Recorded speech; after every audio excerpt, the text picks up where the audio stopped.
Coda, we are so goddamn happy for you. That is so cool. Coda is listening while moving into their new place. Whoa! So let's give you some moving music. Oh, get ready to have a lot of problems. Get ready to have to fix a bunch of shit. Get ready for nothing to work when you need it. Get ready for your AC to take a shit. I rhyme shit with shit. Fuck you. Homeownership is fun. Homeownership is a nightmare, but kind of worth it. Condo is like renting a home, but not really owning it. Yeah, condo's just like, I would still like to piss away money on my living situation, please. Oh, thanks. But on the other hand, you don't have to mow the lawn, so I kind of get it. Yeah. Like, oh, that's right. You couldn't. Your dad always said like it was the fees and all that, which Yep. honestly that is fair. oh, it's Yeah. very fair, but my father is also still living back in, the roaring 50s and 60s. So he's like, yeah, I mean, one day I'll get a condo. I just got to find one that charges the appropriate amount, $60, $70. You're like, Dad, there are no 2-digit condo association fees. Oh, well, what are they doing? They're everything that you can't and don't want to do because you're old. Like, I don't know what else to tell you. You're paying for your shovel to get shoveled. Your shovel to get shoveled. Nailed it. Well, I would say okay. So kids should get used to this, or be used to this time by now. Owning a home is like Animal Crossing, except for real. So you have to like maintain everything. But you get to keep the thing. It's not just in a video game. I guess that's what always bothered me about Animal Crossing. I had enough chores in real life. I had to maintain a bunch of things. I had to go. I had to get money in real life. These are all things I had to do in real life. Why do I have to get in front of these fake animal people? God damn it! Like I wish I could interact with my friends while I'm doing this fake work and fake home maintenance. Oh my god, that is so funny. But it is like okay. It was only worth it to me if you got it to like show it to your friends and have them over and stuff like that. Which for Animal Crossing. Yeah. How you doing, my friend? Hey, how's it going? We are streaming, yelling at the world. It's all right. Cheers, my friend. Have a good one. So yeah. Oh, Nikolai, dude, you'll totally have time. Yeah. That I do apologize. Yep, this one's a little bit more. I wanted to do a new game for multiplayer Saturday, but this is what it comes down to. I feel so bad that the last game, like people tuned in, like Stellaris, one of the most complicated 4X games that you could find. I can't wait to see how it works. And they saw a bunch of us turtle in for 6 hours. You worked like actual civilizations. This is how it's supposed to be played. 100%, and it is how it's supposed to be played, because in the third act of the game, there's a chance that a alien force that has not been introduced to the game will come in and try to wipe out everyone. So you're kind of prepared for that if you play the way we played. We're only playing Stellaris for 6 hours. We're never gonna make it to the third act. Oh, do you want to pull back my car? Is that a little prettier? Very much so. Oh. It would look, yeah. I can do that. That'd be great. I'm gonna do that right now. All right, give me a second. As I burn my kimono. Yeah, please don't set fire to yourself. I very much want to see the Elvis biopic. My mother was a huge Elvis fan. In our basement, we actually had a very small bar, just kind of built into the basement. Very nice, as a teenager, you love it because you have friends over. You just get behind the bar. You're everyone's fucking hero. But basically, all the memorabilia back there was shit my dad had from the bar that he worked at when he was a teenager. By the way, definitely not the right age to be doing that, but that's how that works. And my mother's, if Zan just runs me over, I'm waiting for it. They're going to go forward. I'm about to die. This is how I do. There it is. There it is. They went forward. You all saw it. You all saw it. I told you it would happen.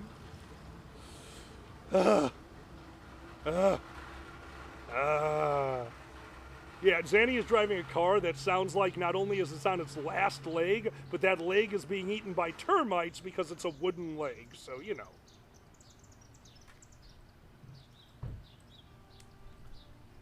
I saw about all the Elvis... Oh, Sasha, you've seen all the Elvis movies? Yep. Yeah, Ben Stroh, so did I. Mission accomplished. Yep.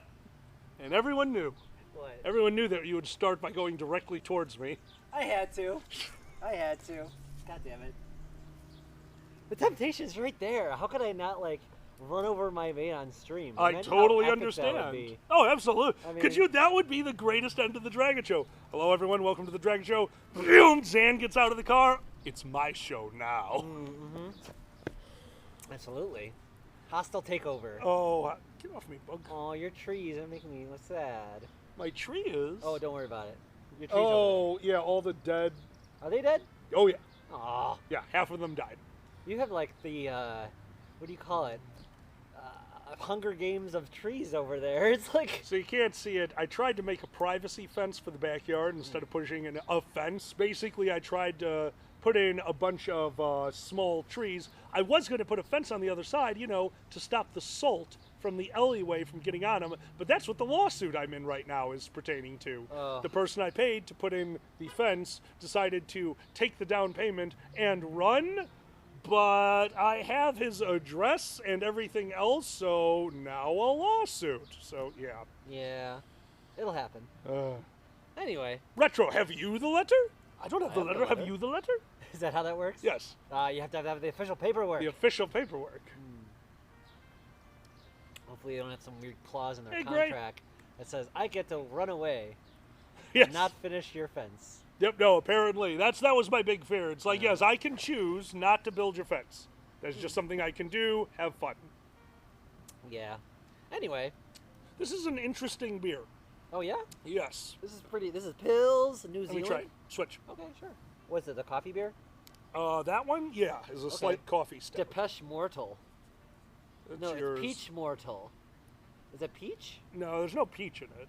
Peche. Peche. What the hell's that? I don't know. Yours is Wolverine State Brewing Co. All right. I like it. Oh, it's very coffee. Yeah. I like it a I lot. like it, It yeah. just was not what I was expecting. I understand. Oh, hope everyone's doing all right. I'm Ooh, I like yours. doing. Oh, are you sure you want to keep it? Oh yeah, no, I like the coffee one too. It just was not what I was expecting. Understood. Hope everyone's doing all right. It's a little warm here. Yeah. It was yeah. warmer, but it's cooled down a tad. Yeah, we actually got very lucky. If we would have tried to do this yesterday, I would have died. So, yeah, Sasha, I'm in the shade for now. The sun's going to make its way down and get right into Zanny's eyes. So, Yeah, that's about how it goes. yeah, that sounds about right. Hey, Weather Fox. Oh well, smile and nod. One of the things you guys can't see, which I love, is in the background, in the garage. So the last time we did one of these firesides, the first one we've done since the reboot, the garage, because of where the wind was going, took all of the ash, literally covered the garage in a layer of ash. So right now what you can't see is we have multiple fans going and the exhaust fan blowing everything back towards us. So if we're ever wreathed in smoke, you know what's going on. Hey, did you ever see that? What was it? Cracker Milk has this smoke that follows them everywhere. That's There you go. just how you camp, man. It's true. That's right? how it works. You sit down, you're like, oh, I'm in the smoke. You stand up, you sit somewhere else, smoke follows. It's the payment for enjoying a campfire. That's right. You're just gonna get a face full of ash. That's right. All right. And you know, because the costume I decide to wear to these things is a fucking button-down shirt, so I That's just your always fault. smell like smoke. You need a business casual. This is business casual. I'm wearing a short-sleeve button-down shirt. This screams casual yuppie. I guess so. Like summer casual yuppie. Okay, fine. That's right. You look like you're just about to talk about your kids and grill some hot dogs. Literally, By the the pool. moment the show is done, I am grilling burgers All right, and yeah. sugar-soaked corn on the cob in the husk. Cannot wait. Sugar soaked. Like you actually soaked it in sugar. You take a pot of water, and to get the husks damp, Yeah, okay. you soak all the corn. So if you do that in sugar water, you add a little bit of sweetness to the sweet corn. It's So- already sweet. Not sweet enough. It's I a added fucking- sugar water. It's already a sweet vegetable. Oh, Alkali's of a sudden, it's Hold on, not wait. sweet. Alkali's like, I'll eat this vegetable. It's good for. It's like kind of good for you. It's a vegetable. It's- Of course, you take the one that has just sugar. Excuse me, there is a second vegetable in dinner tonight. What's that? I cut up some onions and it's in the mac and cheese bake. Oh my god. There you go, fine. 2 vegetables, see? Is onion a vegetable? It seems to barely. Onions are vegetable! What do you think it is, a fruit? Maybe. Do you put a lot of onions in your fruit salad? I mean, okay. tomato is a fruit. Tomato's a fruit. But it's like what do you call it? It's canonically a vegetable because we put it in salads. Oh God. What? You could put fruit in a salad. You could put like mandarin orange slices. Yeah, but it's not like a salad. That's a fruit salad. Oh Jesus Christ! That's It's a fruit salad. Fruit salad is a fruit salad. That's when you cut up a bunch of fruit and you put it in a bowl and you add something to kind of meld it all together. Putting mandarin oranges on top of a salad is a salad with fruit in it. It's not a fruit salad. You're wrong. Dear God. I mean, if you put mandarin oranges in a salad, it is a fruit. It is now a fruit salad. That's to a me. fruit, salad, not a fruit salad. Fruit and vegetable salad. Dude, that's salad is vegetables. Oh, okay, so like the standard is salad being vegetables. Yes. Ah. Tomatoes made the cut. They did it. They wormed their way in there. Yeah, because it's like vegetable-y enough, and I think that's where but it's technically a fruit. Okay, never mind. We're done. We don't have enough salads to argue about this. Like when we do have salads, we have like that's a valid point. The Caesar salad, which is like what you eat when you think you're gonna die, because that's what Caesar ate. Apparently, he got stabbed in the face. I have gotten much better about making a Caesar salad that is under 10,000 calories. You have to give me credit where it's due. I guess. Original Caesar salad dressing, take a piece of lettuce, look at it, judge it, then cover some chicken with Caesar dressing. Caesar salad is the fat man salad. I do love my fat man salad. Dude, Caesar salad has bread in it as part of the salad. Like, you got some stale bread, throw that shit in there. Really? It's croutons. Yeah, oh, what do you think croutons are? Croutons are staled, seasoned bread, roasted until you get all the moisture out. That's a crouton. I feel like you've gone too far when you eat croutons right out of the bag. Like I did that, and I was like, oh, I found a hack. I'm sorry. That's going too far for you? What? Have you found my cheese dip yet? No. What? You know that wine cheese dip? Yeah, sure. The red one I get? It's yellow and red. It's not even biscuits. It's like a solid. You need a knife to put it on. Okay. Yeah, that's really good on croutons.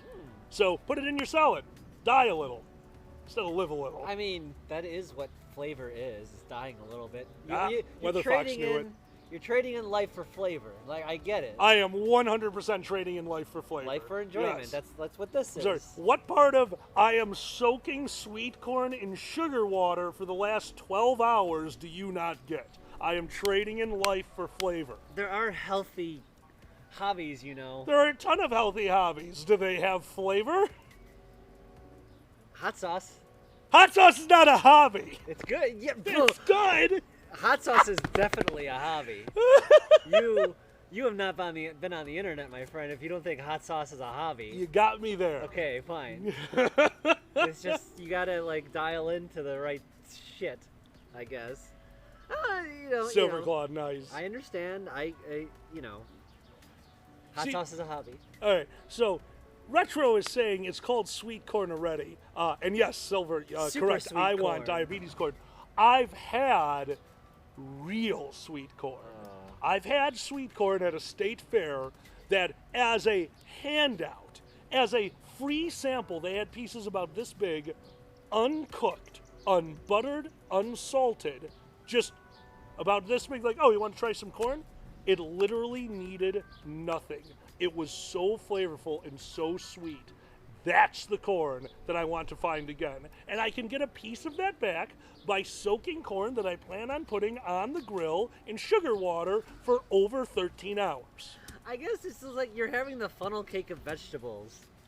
It's like every food can be the funnel cake of blank if you so choose. Powdered sugar is a hell of a drug. Jesus Christ.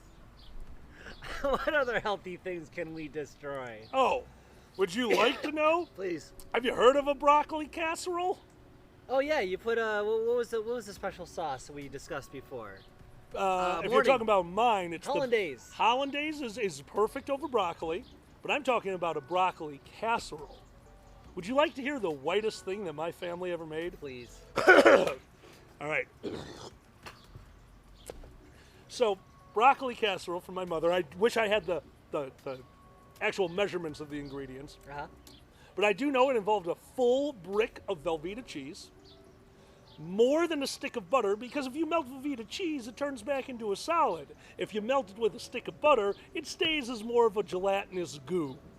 I believe some Parmesan, a little bit of mozzarella, broccoli florets with the stems trimmed off. Literally 2 bags of broccoli florets, no stems, as few stems, because those would give it too much body. You want this to almost be a paste, a perfect square. You lay that out in a tray, you bake it, it liquefies, and then you top it with no more, no less than 2 boxes of Ritz crackers with another stick of butter put over the top. Cover that in Parmesan cheese, put it into the oven for a few more minutes to get everything nice and melted, and then throw it under the broiler, which will crisp the Parmesan cheese on top. It is a 10,000 calorie broccoli. Oh. There you go. Is Ritz a top food? Ritz is definitely a top food. Top food, it kind of dominates. You know those crackers. Damn! What? Holy shit. You know what else is a top food? Fucking Frank's Red Hot just dominates the entire food. It's like, it just makes everything taste like Frank's Red Hot. It does. I put that shit on broccoli because it just tastes like something with Frank's Red Hot on Yes. it. Yeah, right? Frank's Red Hot, I will say, Frank's Red Hot to me is one of the lesser of all of the sauces until it's perfect, which I hate to be that guy. There's very few better than Frank's Red Hot and a bit of butter to coat wings. Oh, there's very few sauces that are as perfect for wings as Frank's Red Hot, stick of butter. Because, like, chicken is so, I'm not going to say flavorless, but you definitely make the work for the chicken, right? Am I kind of right about that? It's kind of a blank slate. Chicken is a beautiful blank slate if you can cook it just right. Sous videing a chicken breast to keep the juices inside of it make for even a plain chicken. When I'm sick, when my stomach is really bad, white rice, sous vide chicken breast, cut up the chicken breast, throw it in. There is nothing better for your stomach, but there's not a lot of flavor, but the juice of the chicken, the fluffiness of the rice, it's a meal. I was listening to Anthony Bourdain audiobook, and he's just like, if you get the chicken, get the fuck out of my restaurant. I'm like, God damn, dude. I mean, yeah. Well, his argument is just like there's a lot more flavors to pull from the other meats. Yes, agree. It is. So it's interesting. But I kind of disagree with that just because there's some dishes that blank slate, like I want my protein to just be a delivery vessel for the flavors I've created, and that's chicken. Yeah. When I do the, what's it called? Jambalaya. That's why I have those big old chunks of sous vide chicken that I've injected with Cajun butter. Cajun butter being butter that you put a bunch of spices in, put it into a needle, and then inject the chicken with. You inject the chicken? Of course I inject the chicken. Haven't you seen how I make a pork roast? Yeah. I've got a needle like this long, and it's just, all right, fill it with butter and die slowly. Oh Excellent. My God. That's so weird. Chicken roids. For flavor. Okay, so you keep talking. I'm going to move our chat a little bit closer to us because I'm having trouble seeing. That's okay. Can I have another beer? Yeah. Awesome. Hello, everyone. Hope you're having a good, nice Friday. We are out here. It is bright. I have shades on. I'm trying to see the chat. I'm relying on you to see the chat because the sun is kind of blinding me. No, I know. I got the chat, baby. We've been having adventures, as you do. Alkali taking care of me with all this bullshit. Actually, I've gotten much better with the recovery. I'm now at the stage where I'm like recovered enough to where I'm not hurting every day, and now I'm just waiting. I'm just waiting for everything to like kick back online. I just have like areas that are just like numb. Like you ever get that? You ever hit your funny bone? Absolutely. That's kind of what it is down there, like forever. At least for now, it's like I hit my funny bone on my crotch. That'll do it. And I'm just waiting for that shit to happen. Oh. They asked what kind of beer we're drinking. It's called Pech Mortal. Peche Mortel. A Imperial Stout. It's an Imperial Coffee Stout. 9.5% alcohol. Not bad. Yeah, this is a coffee-infused beer. So that's kind of cool. I like that. All right, I need. I Oh. can't just break it off in my. Yeah. Thank you. Prep. Whee! Effects. Purple Kitty's having a little bit of catnip. Well done, Purple Catnip Kitty. is always a good thing. Yeah, we get our catnip tonight for the movie, which we are so excited about showing all y'all. Like, seriously, we are very much looking forward to some of you watching this one with us. I've seen movies for a very long time. I am a seasoned moviegoer. Oh, yeah. Yeah, this is still my favorite movie right now. I have to see it again. I'll see it again. For the longest time, LA Confidential was my favorite movie. That's a good one. That's a really good one. You showed me that. Oh, absolutely. It's my favorite just because the dialogue's so tight. Yes. The plot is so good. The direction's amazing. The characters grow. There's so much interesting shit in that with all the like shades of gray, like in that movie. Oh my god! That is the epitome, if you will, of '90s filmmaking to me. Yes, I actually say that's one of the best '90s Yeah. movies. Yeah. Because I'm not big on old. I don't even want to call them old movies. Like, there's a few I'll see them. I want to see it again, but for the most part, it's like, okay, now give me something new. Well, even your favorite came from that era. Absolutely. It's absolutely that was mine. I thought mine was late '80s. Maybe you're right. Was it early '90s? Early '90s. Early '90s. We're talking about Shawshank Redemption, by the way. Yeah, early '90s. Aw, thank you, B. I heard. We actually forgot they were doing anything tonight, so that's kind of my bad. Oh shit! Yeah, I didn't know there was a convention, an online convention tonight. I had no idea. I just found out there's an online convention. Are they mentioning that's what they're up to? Online convention. If I knew about it, we would have planned for it. Sorry, y'all. It's just. Oh, retro. No, that's good news. Don't worry about repost. That's fuck yeah. What's up? Sorry for the repost, but I'm so happy, and I want us all to see why I have put sleepless hours, month of anxiety, and a year of stress, and I got through my college course. I'm so happy. Going to drink so much retro. Fuck yes, congratulations, my friend. Retro. That's awesome. amazing. That's absolutely something to be. Did happy you have any college courses or even high school courses? Did you ever have a class that you were actually worried, like, oh my god? Like, even at the very beginning, maybe I can't do this? Yeah. You did? Tell us about it. Math statistics. I took it as a, I had to, it was the last math course I had to take. I had to take hardcore statistics, and I barely passed that. And it was in a computer lab. You had to make formulas and all that kind of crap. Okay. Were you familiar with? I'm sure Yeah. you had different classes. Yeah, I took a lot of the math classes. Yeah. So it was some kind of our statistics. statistic class, I think, would have been finite mathematics. So we didn't do statistics. We had a bigger. I did a lot of the AP math classes. Well, that makes sense. Yeah. This was one of the few I could transfer from the local. I totally get that. You might know College of DuPage right over here. It was my home. It's a really good college. A lot of people would just chill and go to College of DuPage. That's actually the way to go about it. Was to go to that community college, get as many of the ones you could transfer in, as far as the college classes, and then you could go to another college for way cheaper and just transfer those credits in. That's I did my summer classes at Moraine Valley.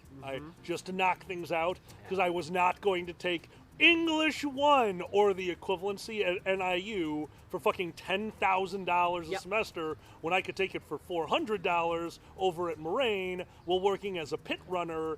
You know what I mean? Absolutely. Especially me. My first job after caddying and all the stupid ones. But my first real job, I was a runner in the pit. Do you remember what my hours were? What were they? 8:30 a.m. was when the pit started. I got in at 8 for an extra $50 a week because this is real. My job from 8 to 8:30 was to go into the bean oil pit and stand in one area and not let anyone else stand there because there's no assigned spots. If you guys ever see those movies with all the brokers standing around in the pits, they're not standing in their assigned spot. They're standing in the spot that they got that day. Now, a lot of pits, people kind of claim their spots and everyone's cool. Bean oil pit, meal pit, and soybean pit was not like that because they had a commodity called the crush. The crush is a derivative of all three done in different quantities, that there were two people who could literally come up with the value of 8 meal to 6 bean oil to 10 soybeans. That's not the actual equation, but it's close enough to it. They could do that in their head.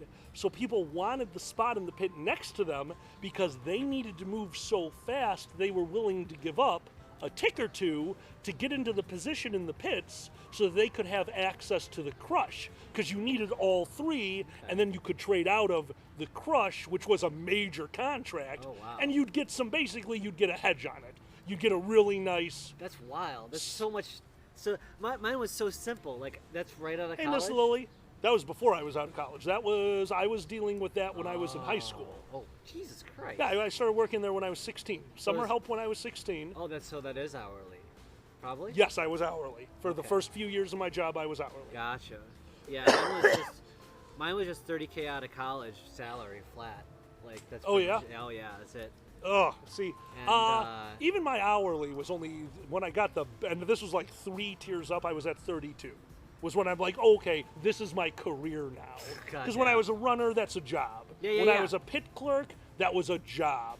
When they moved me up to the office and gave me, benefits and all that. Yeah. Then it was a career, and I started at 32,000. Oh wow. Yeah, slightly more than mine. And I didn't get a boost until I got the fuck out of that job and moved to high voltage. See, now I came in right at the tail end. They took care of me up to about 40. Yeah, and then it all stopped. I went 30 to 45 after a year. I became an animator. Okay, all right. When I was animator at HVS, and 45 to 60 from then on. Right. For the rest of my life. Now it's a little different, but yeah, that is the price of being in the game industry, if you will. Because you don't want to get the fuck out. He's like, you work your ass off to get that, and then they throw you in crunch and whatever, and then you're like, fuck. Well, I worked so hard to get here. I'm not gonna fucking waste it now. Right. Weather Fox wants to know 32 in what year? Weather Fox, that would have been 20 years ago. Yeah. 2002. Yeah, 2002. Right. That sounds about right. Yeah, so you and me about the same time. Hey, Silver, you have a wonderful day. Yeah. Oh, you got a hug from Miss Lily. Yay, hugs. So anyway. But yeah, no, you had a class that you really couldn't, you didn't think you were going to make it through? Definitely statistics. Speech was super easy. Yeah, certain classes. I kind of aced speech, which is weird because I can't talk to people in real life. I get nervous. Obviously, I've been through a lot of therapy, and I've done stand-up, so go fucking figure. I don't know. If I could run a speech if I do it enough in front of people. It's a different skill, right? It doesn't feel the same as talking to someone one-on-one. They should teach people how to talk one-on-one, like in class, in school. Why not? Because like a lot of people don't know. Now we have classes, we have schools where people are remote. This is going to become even more of a Thank you, Lily. Rare ability, Absolutely. We should have talking class. I'm still learning how to talk to people. Could you imagine the teacher for talking to us like, oh my God, just fuck. Yeah, it's hard. Just to understand how it should go, when it's okay to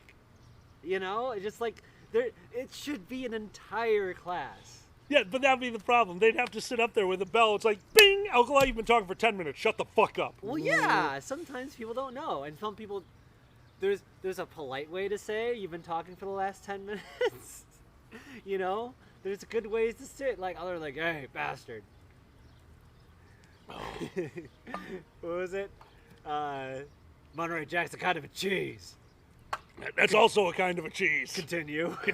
I fucking love that. If y'all saw Rescue B, Rangers, go get a drink. Why? What? They're thirsty. Oh, hell yeah. Well, we're making you thirsty. We're good influences. We are good influences. We started this whole garage thing, and I swear to God, there are so many fucking garages around here that hang out now that were not a thing when we first started, right? It is so funny. It's hilarious. All of our neighbors have it, to a certain extent, changed their garages into some kind of a hangout. Next door, they still keep their car in. Half of their garage is chairs and a small TV. One over here keeps their car outside like us. Full fucking hangout. They're having parties like 3 times a week.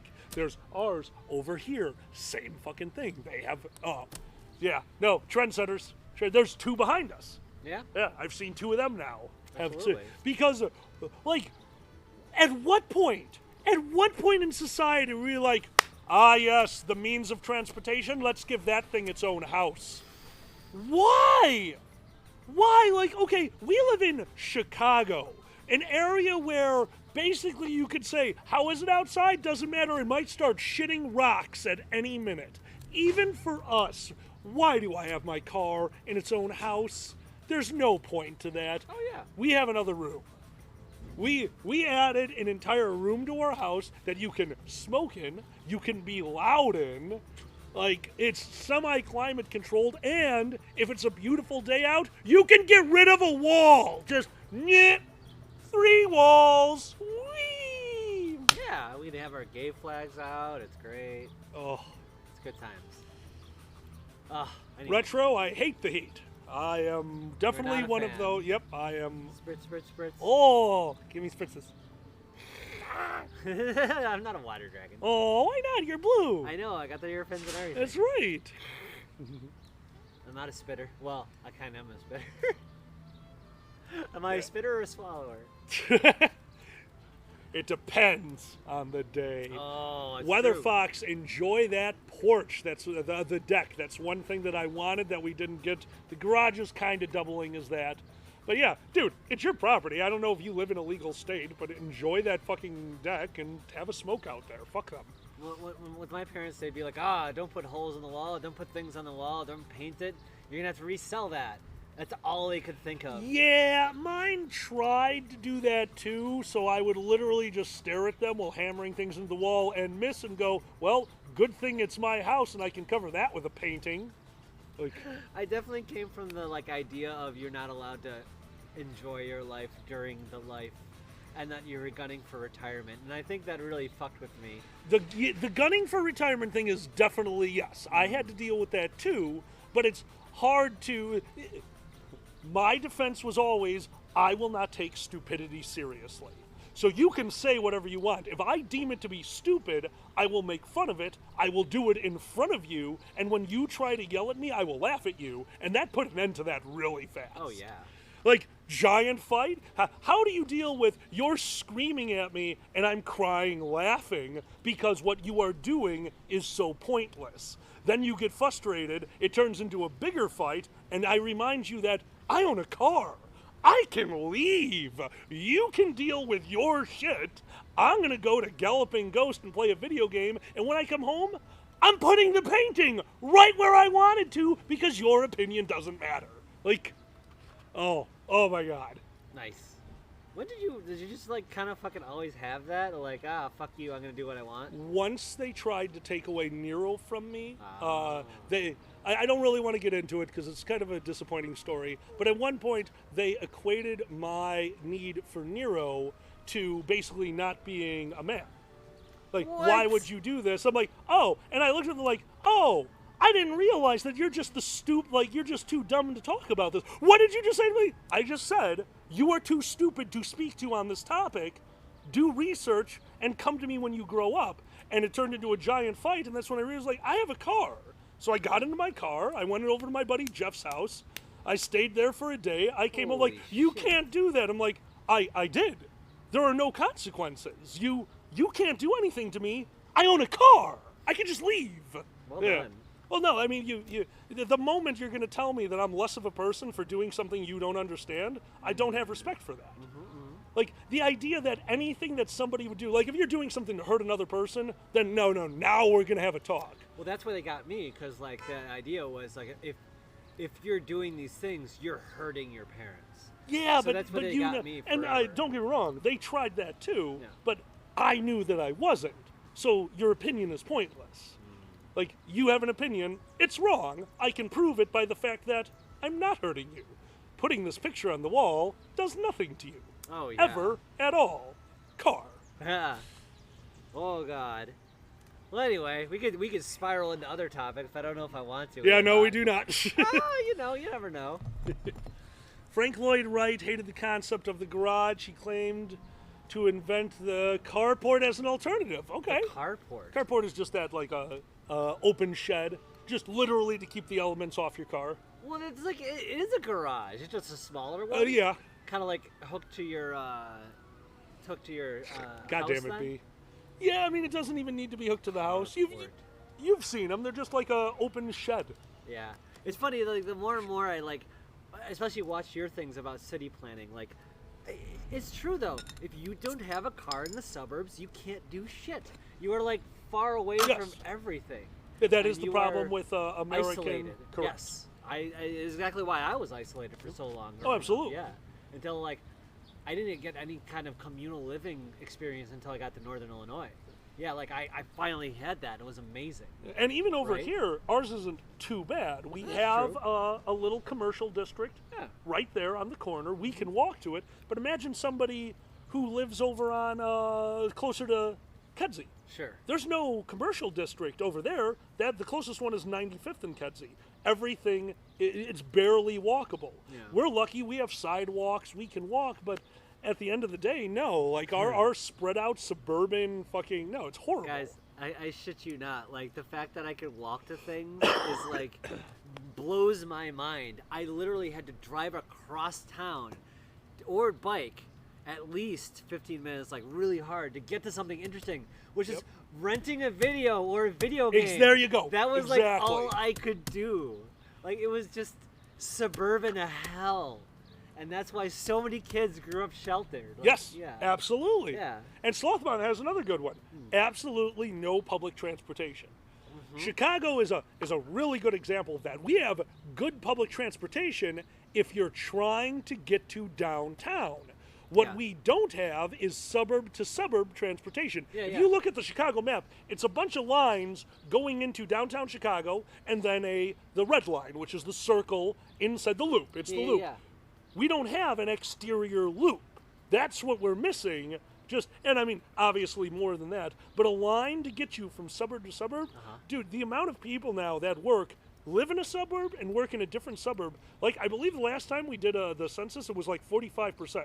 That means 45% of people, it's literally not accessible in Chicago to use public transportation unless you want to take a bus to the L to downtown L to exterior L, bus to where you want to go. Like, that's what they expect us to do in Chicago to get suburb to suburb. That's never going to happen. Never. Yeah. So Never. Well, all it is for, and it really is a suburbs, is just to control your kids and make them do what you want to do, so that you have to rely on the fam to, like, be that social connection. And it's funny, I learned a lot of this in my therapy. But, like, seriously, like, your thing, one of your videos, it mentioned how Saudi Arabia, the United Arab Emirates adopted the worst system, the American suburb system. I'm like, holy shit, they're right. It is. Because, like, it is. It just, like, it keeps you away from the outside world, and, like, nice, B. You get to just do what you want to do with your kids or whatever. Yeah. And oh man, it's so nefarious. It's the feel of community for somebody who doesn't want anything to do with a community. Well, that's the thing. It's like, I used to know my when we were poorer, if you will, when my dad was, like, by my first few years, we knew our neighbors. You know, we were friendly with our neighbors. When we moved to the new area, like, everyone got, like, super shut off and, like, scared of each other. That's more of the norm. I knew my neighbors growing up. In fact, a few of them are still. What the fuck? That's really more the norm. Growing up, I knew everyone around me. Yeah. Right now, the only neighbors, even around my dad's place, I know are the ones who are still there from when I grew up. Yeah, it was kind of the stranger danger thing that happened. Yeah. Just like in the 80s, like early 80s, I can remember, like, I knew this person, that person, this person, that. I knew people, like, around me in the block. When we moved, all that shit turned off. Like, well, I mean, part of it is just the how the world works now. Like, I made, when our neighbors moved in, I made food. Yeah. I dropped it off. They weren't having it.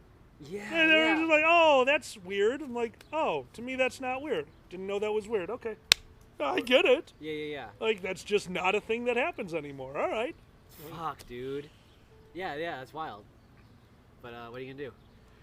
Thank God for the furry fandom. That's all I gotta say about that. Weather Fox, that agreed. That's What's the that? difference between neighbors and a townhome.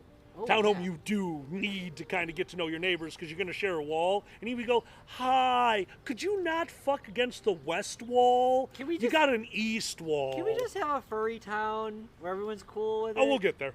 Come on. I like, have no it'll- doubt that we will get there. Like we're all the cool advances. We're middle aged, and we were kind of saying like all the advances as far as like accepting of queerdom and other advances, and we're gonna say, oh my God, when we get old, we're gonna be so bitter. We're gonna be so bitter. So bitter. Things are gonna advance to the point where we're like, yes, I got my gender changed with the potion, and there was no pain involved whatsoever. Like, God damn it! I like the idea of detachable. Just Oh, like sounds like a fucking can opening, a can of soda, and that's Jesus. just how it works. Green Drag, I know exactly what you mean. Well, yeah. Moved into their house a month before COVID, have never met their neighbors. Yeah. Oh man. Yep. No, we have a few friends that are in the exact same situation. Yeah. But yeah, Nice, Tuzzcat. it's not to be bitter. I mean, like that's how things should be. Things should get better. Otherwise, they never would. Like my parents would be like, I paid for my college. It's not the same thing. It's like, Oh, that's the dumbest thing I've ever heard. right? I pay for my, like, all right, allow me to show you inflation versus the inflation of college. You notice how those numbers aren't the same? Yeah. Here's the modifier. Now do you understand? No, 'cause you're dumb. Well, there's a whole You are dumber than me. And then you turn around and get in your car and you leave. And you let them think about the fact that you are smarter than them because they don't agree. thing. Your parents think we they just have live in different wisdom. Oh, it's funny that they just tell me we live in different worlds. We have different things that we. Oh, something believe. just So- happened. Oh, thank you so much. Hey, thank you for the follow. Thank you. The KFC Bandit, love it. Nice. Extra crispy. Well, my parents would just be like, well, yeah. I can't remember my thought. It's gone because of the beer. But anyway, Weather Fox has it right there. what's that? See, I agree with that. What did he say? They moved a lot as a kid because they had an Air Force dad. It was very routine to get cookies or something when you move into a new place. Okay. Exactly. That's how, when Yeah. we had new neighbors as a kid, my mother and I would always bake. We'd always bring stuff over. And I did it here, and I really got a few like, oh, thanks. Like, very polite. Don't get me Yeah. wrong, they were like, ugh. But you can always tell by the tonality, the eyes, everything. You can always tell, like, oh, this is not a thing. And I had to learn. It's like, oh, okay, I grew up in a different world. I did. Me and Alkali went and got food somewhere, and I was getting stared into the ground by someone. Alkali was just dying. I was laughing. dying. We Holy went in, shit, that was so I funny. was wearing, short shorts and whatever I'm wearing, and some old man Nice, Weather Fox. was just staring a hole into me. Like, yeah, there's nothing you can do about it. Sorry about that. So, that was fun. Yeah, no, that was a. And when the gentleman, I believe he went outside to take a smoke. Yeah. When they walked past us, it was like staring us down, but then they needed to move, staring dead ahead. And now I can see them out of the corner of my eye outside, and they're just like, Oh my god. oh yeah, just kept looking in. They were not happy that we were eating their food. Like, oh my god. That was some. See that I feel a little better now these days because I don't know. Wow, Green Drag, holy up? shit, that sounds brutal. I'm good. I don't want to be that guy, but I'm kind of glad I didn't have to deal with that. I don't know if I could have. They're talking about Air Force brats. Green Drag was not in the same place for more than 4 years. Yeah. Wow. That sounds rough. That is rough. But then when you think about it, I mean, that's kind of the furry fandom. You have Stuff these changes. friends that you see all over the world, and you see them every once in a while, but at least in furry, we know that we'll see them again in a year, you know? For the most part, your friends at conventions, you're going to show up to that convention. It's you true. know? Well, that's why going to conventions feels like coming back to family. These are your friends. We're all in the same area for once. Retro, that is insanely sweet. What's that? Retro says, I look forward to these streams. I always smile when you guys go live. God damn it, Retro. Thank you. We're over here like serious topics for once. Friday stream. We actually thought about this. Like, no, this is a Friday stream. We're going to get a little bit deeper on this one. This is a fireside chat. Yeah. Let's kind of pull out all the stops. And then Retro was all sweet. Oh, Furry Town. It's going to happen. Mayor Alkali. Make it happen. Furry Town is too much. Furry District. We want a specialty district like Disney. We want to be so powerful that they're like, yeah, you guys can have all these special compensations. Here's some recompense for you. Don't worry about it. And then 2 years later, like, oh God, they have a society. We can have a society. We throw conventions. You know how fucking complicated that shit is? I know, because I live with this fucker. Yes, you do. There you go. Weather Fox has the right idea. HOA development. That was my little... In X and Div, you will be in charge of ham. You will be the imaginary bat in charge of ham. That was my spoiler. Was at the first Squared meeting, I said I'm the first lady of First Squared. That's right. And it came true. So... Retro, I am a giant fan of all things having to do with infrastructure. Yes, you I are. am very aware of what Disney was supposed to be. Nobody dies there. That's all I know. Nobody dies in Disney. Nobody's ever, and nobody ever will die in Disney. Ooh, Y'all QM know is here. I think it says hi, somebody say QM. hi to QM. Hi, QM. Hello, QM. Oh, Tezcat, no. You build everything with the understanding that it's basically a furry commune. You know, you are aware that there will be wolf and awoo references in everyone's yard. That's just how it works. Our neighborhood watch is just all of us staring out our windows, and if we see something go, bark! Just that's it. That's the entirety of our neighborhood watch. No one would come anywhere near our town. Oh, they're watching us. They're watching us. Did you guys see the town, the little neighborhood, with the man in a German Shepherd costume just staring at? Yeah, don't fucking rob them. They'll kill you. Jesus Christ. Oh, God. Thanks for joining us, everybody. It's a good Friday. I'm drinking beer. We have not had a while. This is the first drink I've had since the convention. Well, and when's the last time you drank? Oh, well, I've been staying away from Right. it since the operation. Yeah, so exactly. When's the last time?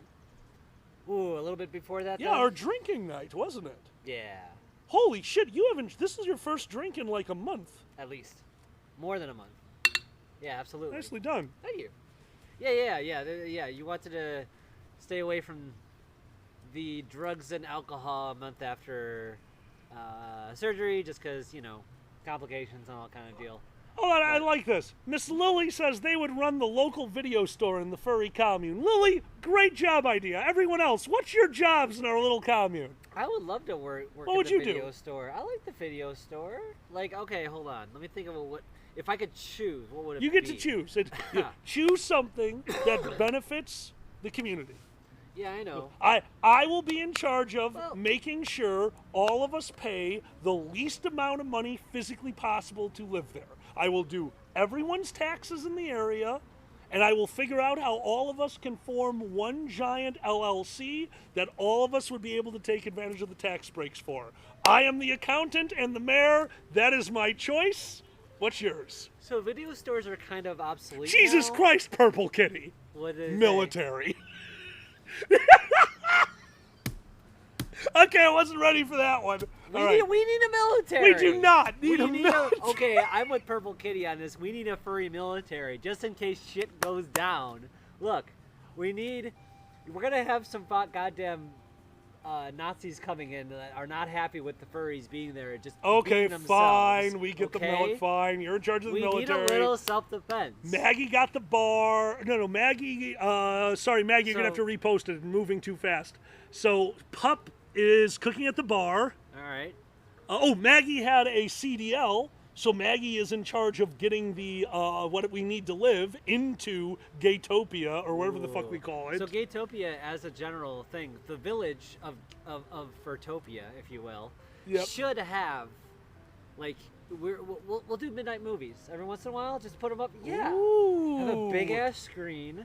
A gazebo. Yes. The local park, we surround it. I've always envisioned. A gazebo? What? No, people can.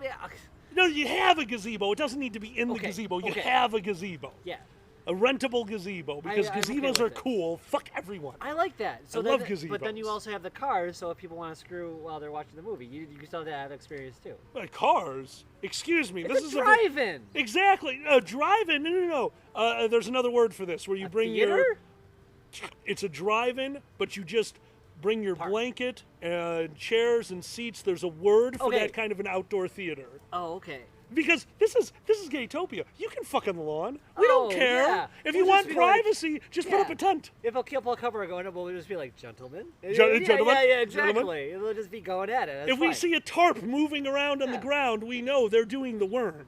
Absolutely. Like, there's just an understanding there. Like, oh, I'll never. Like, no, you will.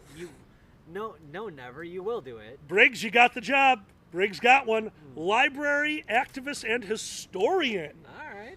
I hate to ask you, but you're on the proper side. Could you throw 2 more logs into this? Sure. Thank you. So, Briggs, the way we always pictured it, at least the way... Oh, QM is here. Hi, QM. Hi, QM. QM, you have your job. Yes. Sloth Mom's the teacher. Sloth Mom, that is such a perfect job for you. Ooh, Erner might fight. Erner and Briggs are going to be fighting over historian. Both of them are very qualified. That's going to be, I think, a trivia contest. That's how we will decide everything through contests of skill. Every year. Every year. That way, one person gets to be the head, and one people gets to be like the assistant. You want to be mayor? You got to beat me in a game of City Skylines. I don't know how that's going to work, but we'll find a way. It's the way the American system used to work. Like, we would have a American election, and then they would decide the president, and then like the runner-up had to be vice president. Yes, yeah. That was how I think first and second elections worked like that. I want to say they got rid of that on the third election. I'm sure they realized. Somebody in the chat will know. It's super weird, and like nothing gets done, which might be a good thing. But Tezcat, that's a given. That is a given. What's that? Gray Foxen, the shit. We do not need that. Gray Foxen is calling explosive expert. This is not a game of Fortnite. That would be part of the military. I mean, I guess we don't need an explosive expert unless like we need to blow up all the hate in town. I mean, if you're talking about a pyrotechnic, we've got fur. That's true. Yeah. Explosives. Well, okay. Fireworks. Yeah, okay, pyrotechnics. That makes sense. That does make sense. I had a pyrotechnics license for years. I wish I wouldn't have let it lapse. It's actually one of the things I'm kind of most I got lazy. I could have kept it. I was just like, I'll never use that again. And like 2 years later, like, why did I? It was filling out a piece of paper. I didn't need to let that lapse. Okay, so you didn't see the utility in it. You didn't think you'd ever use it again. What is it? It's a piece of paper. Use it or not, sign your name, keep the license. I have mental problems. Look, you see that 5 minutes. You did not want to sign that piece of paper. That's 5 minutes you could have been jerking off or something else more productive. 5 minutes is barely a jerk-off session. I mean, if you're good enough. Good enough? Why even bother at that point? It's the build-up. Who cares about the climax? Oh, for real? Oh, fuck yeah.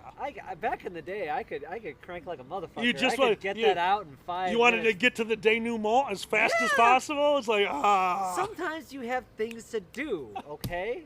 Then what are you doing jerking off? Yep, this is something we should be screaming outside. Look, this is something I haven't been able to do for like last month. I'm finally like getting some back online, so I'm going to talk about jerking off. I take back my previous statement. You're right. So You're now going I'm just through doing some the shit. little DJ thing. I'm like, so like, I can't quite touch my area, but like it's like around it. So like, it's all coming back. It's all coming back. Retro, what the fuck? So anyway, jerk it off. Cheers. Cheers. Are you done with your beer? Let me go. So jerk it off. This is yours too. Okay, thank you. So we're out, and you're enjoying the beer more than I do enjoy these. I know you do. No, exactly. I'd rather you're going to enjoy it more than me, so why don't you have it? Sometimes you just gotta get a quick one out, and you gotta move on with your day. So get that to the denouement, and get your work done. Like, okay, don't get me wrong. A long session with yourself, that's a wonderful thing. It really is. Sometimes you just don't have time for that shit. See, and there is where we differ. Min-max everything. If you don't have time Why for was it, don't it do not- it. It still has value. Not to me. Dude. Because you have perfection in the near future. It's not And it's even perfection. better if you hold off for Dude, days or even weeks. I'm sorry, bitch. Do you eat Starburst or candy? Because those Not aren't... really. Okay, exactly. You know me. The worst part is I'm fat because when I have dinner, I have 4 dinners. I don't eat a lot of You don't have any snacks? You don't do a snack jerk? You're the snacks. I'm making dinner and you're eating chips. Yeah, you get me so I mad at eat me. twice a day. You don't have a leg to stand on in this argument. Stop. And who's skinnier? I'm not Alright. deciding. You are obviously right. I'm telling you what Okay. I do. But that's a different flavor. Later, right now, I'm gonna have chips and salsa, bastard. That is not the same as your meal. Look, your meal deals with the hunger, right? Right Yes. now, I want some chips and salsa because just that is a different experience. I would Now, have that see, now you got me. It's a different experience. I understand the experience, but wouldn't the dinner be a better experience if you were that much more hungry? I don't know. Wait, what did Like- Dimitri Martin say? If I'm ever on a boat that's about to go down, I really hope I have a bag of chips. Because if I'm going to drown, I want to drown parched. Nice. This is why I never understood like chastity, and God bless if you I like to do it. 100% understand chastity. If you like to do it, that's great. But like, you put a lock in your dick, you keep it like that. For me, I did that for half my life. I'm done with doing that. Like, I didn't need to put a lock on anything anymore again. I'm done denying myself. Like, I don't want to do it more. Like, I just don't get that part. Fine, I'll go get the key. No. I don't want anything like. I don't want a chastity developed motherfucker. Not an Everlast. From what was it? Prince of Men in Tights. Men in Tights. I do not want an Everlast chastity. Call the locksmith. I love that. It's its own chastity belt right now, but Gray Foxen, all you, buddy. anyway. Awesome.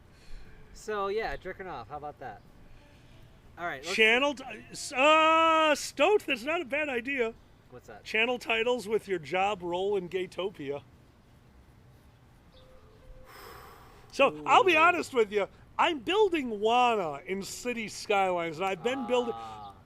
So a lot of people have actually called me out on it, and they're 100% right. I've been working on the city that I'm building in City Skylines now for about 7 years. The game is not 7 years long. Yes, it's because I take giant breaks. Yeah. Because City Skylines is a game when... oh, God, it's so bad. When it updates, it breaks for anyone who uses 1,000 mods like I do. So there's like years of my life where I haven't been able to play. Zan was around when I thought I lost the city because they updated this latest update and it shattered my mods. I didn't play the game for 2 months. I came back, everything updated, and all but one of my mods worked. That mod had a mod that let the mod get modded for mods. So yeah, that's a thing. But yeah, I've been working on Wana for about 6-7 years now, and I think that'd be a good Gaytopia. Absolutely. It's got a lot of nice little centers for commercial. You can take a train from almost anywhere and get to the giant forest preserve that is very fuck friendly. You can't put that in the game, but I know it's fuck friendly. Okay, how about an all-inclusive bathhouse? No, yeah. Don't get me wrong. No restrictions. I love the bathhouse, but why? We're Gaytopia. Good point. Good point. Bathhouses are indoors. For We indoors. have a gazebo. That's true. We got a gazebo. We Yeah, can put but some hold space on. heaters. You understand? It sometimes gets hot out or cold out. Now the hot out, I agree with you. There will be days. Okay, you have to There understand. will be days. Okay, You're right. Okay, there are days where it's too cold out. You fuck. But the gazebo, being a circle, could have space heaters on 4 different angles facing into the middle. I guarantee you, the middle of that gazebo, 5 minutes after turning it on, would be fuck friendly. Now, for me, there you go. See, our kobold friend gets it. Favorite tree in the No. forest. Favorite tree in the forest. Yeah, you have to have a bondage tree. Oh. A tree that's just the right radius to tie people up. Bondage tree. That'd be fun. It would. Yeah. We have lost all of our viewers. There's no way. We actually can't see how many people are listening to us right now, but I'm assuming 4. It's good to scream out into the darkness every once in a while. That's what Twitter's for. At least that used to be for me. I've been to those campsites. Screaming out into the darkness? Oh, yeah. Good times. I'll have to go camping with you to those things. At least 3 kobolds? God damn it. As long as I'm still able to dilate. X 3 and times Div a we have day. not yet. As long as, yeah, absolutely. No, obviously. Do I have a river stream to wash my dilators off in or something? Okay, in a perfect world, yes, we'd have a stream running through because there's nothing as pretty as small bridges going and connecting 2 pieces of land. All right. It's very pretty. Okay. Well, we're in the 40s? Actually, Velocity Sloth Mom, that's actually weird. We have been losing viewership over the last few weeks, which is very disheartening. But thank you all. Fuck, thank you for being here. Good to see y'all. Thank you. Oh Seriously. my God, I miss this. Yeah, we've been dwindling down a little bit, and I think here and there. Well, we had 2 weeks where I was at conventions. You know, we're just starting this. So seriously, to everyone who's been a part of this, thank you so much for joining us. It means the world to us. We love doing this, and thanks. You're literally thank helping you. us survive because, things happen when you're gay. The kobold, fuck you for being here? I didn't realize I said that, but thanks. Fuck you for being here. Fuck you for being here. Oh, well. That sounds like more of a ferret thing. Just shows up, fuck you for being here, and then just goes and does their thing. Ugh. Anyway. Aw, retro. What? That's cute. What'd they say? Skylar, that's funny. You're fucking Alkaline Zanny. If people stop watching, that's their loss. Retro, we're just goofballs that try to be honest with the people that we're trying to connect with over chat. Also, it's probably because of my eyesight. Am I just a black blob on this stream right now? Is the light so much that you guys can't even see me? I think that's just the TV. Probably just the TV. If that's the case, please let me know. I will set up spotlights next time because I didn't think I realized that You might be half. Okay, we look fine. Shadow. Okay, no, we look fine. It's because of what we're seeing. Okay. We're looking through the sun, through a dark garage, at a live video feed, so our eyes are playing tricks on us. Thank you all. Thank you. Yeah. I thought that our video feed was absolute shit for a second. Damn it! I forget what I was exactly going to say right now. It'll come back to you. I believe. I believe. Gone forever. Believe. Here it comes. It's right there. Right there it is. So some of you joined us for Yakuza, and y'all didn't get to see the best part. I keep getting hit by cars, and Alkali keeps yelling at me. And I go back into restaurants to spend our hard-earned money. Okay. Because I get hit by so many cars. Okay, first off, I have conceded that Zanny's strategy for Yakuza works outside once you hit level 12. Okay. Because at this point, Zanny spends so much fucking mana on every fight that they could easily do 3 fights. The amount of money that we make on average in 3 fights is $20 or 2,000 yen, and a meal that resets your characters costs 1,500. You have found a strategy and it works, and I concede. But you think it's a strategy. Fuck me! You never look. And you're like, oh look, there's something across the road. Meh. Like, Zan walked into the road, got hit by a car, took 100 damage, stood up, and just kept going, got hit by a car going in the other direction, and died. What do you want me to do? Yeah, I mean, seriously, look both ways before crossing the street. You're not even doing it in actuality. You're not even burning calories. Thumb to the right, thumb to the left. Done. That's a time investment Oh, I am not Jesus ready Christ. to spend. Okay? You are not taking everything into consideration here. Christ. Those are a few seconds you could have for jerking off. Or something else. Then you're playing a game. Those are valuable hours, according to you. Min-max everything. That's not, okay, Yeah, so you only have the gourmet of experiences. That you don't do the snack of experiences. I'm not a big fan of snacking. Even like you didn't have. What about your meals during work hours? Were those kind of a snack experience, or was that like, oh, you were treated pretty well for those, honestly? I mean, basically, if we ate while I was working, we would order out and it would be a dinner, yes. All right, fine. But that is where my weight problem comes in. Yeah. I have no problem coming home and having second dinner with you. And then you go to bed, and see, there is my problem. And that's where you're right. Because I don't snack, the only thing I do is make meals. So, well, you would go, I'm a little peckish, I'm going to have a handful of chips. Yeah. Obviously, that's the right thing to do. I go, I'm a little peckish, I'm going to make a 2-course meal. Fire up the sous vide! I desire a snack. Zan's seen it. That is what I would always say every time this fucker gets going. Absolutely. You're like, I'm a little hungry. Fire up the sous vide! Hey, more power to you. Like, it's how you learn how to cook. It is how I learned how to cook. It's like I take the shortest route. I will put chicken. Okay, cooking with Zanny is going to happen. It's going to be the worst episode ever. It's going to be an angry alkali in the corner the entire time. We might burn down the house. It could happen. I mean, I'd say there's a 50-50 chance of you burning down the house. You did try to make upside-down pizza before. You have destroyed more cookware than I can literally fathom. My wok is unusable because of you. It is I had never seen a person, just so you know, this is how Zanny cooks chicken. Frozen chicken patty. Throw into wok. Yeah. Stare at frozen chicken patty. Take a fork. Move frozen chicken patty. Like, Jesus There's Christ. some water on there with the ice. The water was because it was frozen and it's melting off the chicky patty. Bonus. Oh, fuck me. It comes with the chicky patty. How are you to throw away that extra water for chicky patty, you wasteful fool? Didn't you have Depression-era grandparents? Okay. I did. You know, we made Jell-O. Yeah.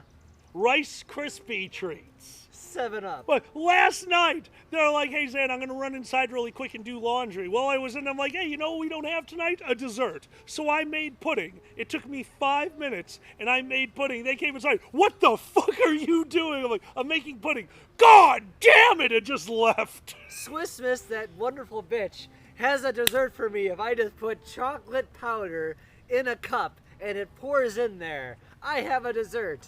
Who am I to besmirch the good old Swiss Miss for doing the work for me? And here you are throwing away her good work. 3 tablespoons sugar, 3 tablespoons cocoa powder, 3 tablespoons flour, 3 tablespoons water. You don't appreciate the Swiss Miss. This is so much better. If you put all those together, along with a ½ teaspoon of vanilla extract, you can put that in the microwave after mixing it up and pull out a brownie. A fresh, ooey, gooey brownie that is only missing a scoop of ice cream. It takes 3 minutes, plus a minute in the microwave, plus a minute to finish it off, and you have a brownie. I don't want to hear about your Swiss Miss. You could have been jerking off at that time. Just if anyone thinks this is us arguing, this is just us having fun with each other. You'd know if we were arguing. You could have been looking at wonderful furry art with the exquisite curves and technique. Instead, here you are, just fulfilling your mouth needs. Okay, that does sound good. Okay. Green Drag, I need to talk to you. I've never heard of that. I'm What'd in. you say? Jell-O, I have a coffee Jell-O. Ooh. I did not know there was coffee Jell-O. I love Jell-O. Gray Foxen, it's not a competition to destroy cookware. God damn it. Now it is. Weather Fox, go get some ice cream. Or sherbet. Sherbet. Alkali didn't enjoy seeing. I had a non-stick pan when we first started living together. You're like, throw that shit out right away. Oh my God. Well, that's what you did to the wok. Don't get me wrong, I'm making fun of them. I have a new wok that they just don't touch, which I appreciate, by the way. And you're like, walk this way, bitch. Walk this way. Talk this way. Velocity, yeah, I'll totally show you. It's called 1 Minute Brownies. It is the best. I feel like I want chocolate, and it has usually its ingredients that you keep in the house: the sugar, the flour. The hard one is a Dutch processed cocoa. 3 tablespoons of Dutch processed cocoa is a lot of fucking cocoa. So it's not exactly the cheapest dessert. You're going to go through a lot of ingredients very quickly, but there's nothing easier than I just took 3 minutes and made something that is this close to a fucking brownie. All right, fair. I don't walk this way made me think of other things. I heard walk this way, and then dude looks like a lady. I'm like, this song didn't age very well. This makes me feel weird. That's It's okay. Like, yeah. Like, oh, is Steven Tyler complaining right now in song form? It's amazing what you can get away with in songs and not realize they're there. Yes. Right? Like, Chris the Comedy Bunny, her favorite thing to show me is like, what do you call it? Kids Bop songs that should not be Kids Bop songs. Oh, that was so funny. I'm right? so glad that you guys showed me that. She showed me a Chainsmokers song called We Aren't Getting Any More Older, which is like very make your own conclusions there. But yeah, Kids Bop. Anyway. I just saw it. I'm sorry, I lost it in the chat. It'll come back. Anyway. Not ditch cocoa, Dutch cocoa. Sorry. Ditch cocoa. Oh, QQH says that. Yeah, no, dude. Dutch cocoa is, to me, that's an ingredient that you should keep. A powdered Dutch processed cocoa is just as important as having sugar and flour in your house. Like, it's just something you should always have. Paprika always seems to work really well, yeah? Is that the spicy one? I do a smoked paprika. I always keep that in the house. A granulated garlic, a granulated onion. Because don't forget, the granulated ones, the processed ones, they're a sharper flavor. So if I want to add a garlic flavor, if I want to put a little bit of a garlic kick, I'm going to use real garlic. If I want to punch you in the face with garlic, I'm going to use garlic and garlic powder, granulated garlic. Like, they are a much sharper flavor. More of it will come through because you're getting rid of all of the added stuff, the liquid in there. Don't forget of how much water everything contains. Yeah, well, I've always heard, like, seasons are the way to add flavor to your stuff without too many calories, whereas the rest, you kind of pile on the calories. Yeah, I mean, look at it this way. If I want to change my mashed potatoes into garlic mashed potatoes, I'm putting in some seasoning. Or, like, 2 cloves of garlic. Like, I'll crush it's a huge fucking difference. Alkali's gonna make the fucking vampires go away with this meal. Oh yeah, no, I use way too much garlic in my cooking. He makes an amazing jambalaya. Look at that shit up. Oh, thank you. You do. I need to find my Bidens. Oh, good luck. I'll actually need to. Yes, I think they're in here. I need to find their. For those who don't know, the Bidens are his fucking shades because they look like the Joe Biden glasses. Are you sure those aren't inside? No, I must have left them inside. Okay, they might be on the table. Hey everybody, thanks for joining us here. Seriously, thanks for hanging out with us. Alkali will be back here soon. He's fooling with the camera and the computer, because that's what he do. We got any other? We got from X and Div. Ah. You have to say it. What is it? I can't read it. No, say that. The first question is from X and Div. Our patron, our wonderful question master patrons, give us questions to do on these streams at the $10 level. The first question is, are you aware from X and Div? The first question is, are you aware? More and more, yes. I am 42 now. I am a 42-year-old being on this earth, realizing I'm just playing out my programming, a part of the world. And, well, depending on how fucking deep you want to get, I think I am just a part of existence, experiencing itself. Which I'm going to get Alkali's opinion on this either. But, like, yeah. Every once in a while you look around and you realize that, like, we are just beings experiencing the world, and we kind of use the world to fill our experience, and then we, like, get a little bored, and we, like, put up goalposts to entertain ourselves. So, every once in a while I get mad about things like, oh, yeah, I'm just a being in the world doing things. And that's where I am at every once in a while. But, like, that extra level of experience is just like you getting involved in your shit, as far as you as your identity, and that's fine. That's good as long as you treat it as gravy and don't get too frustrated with it.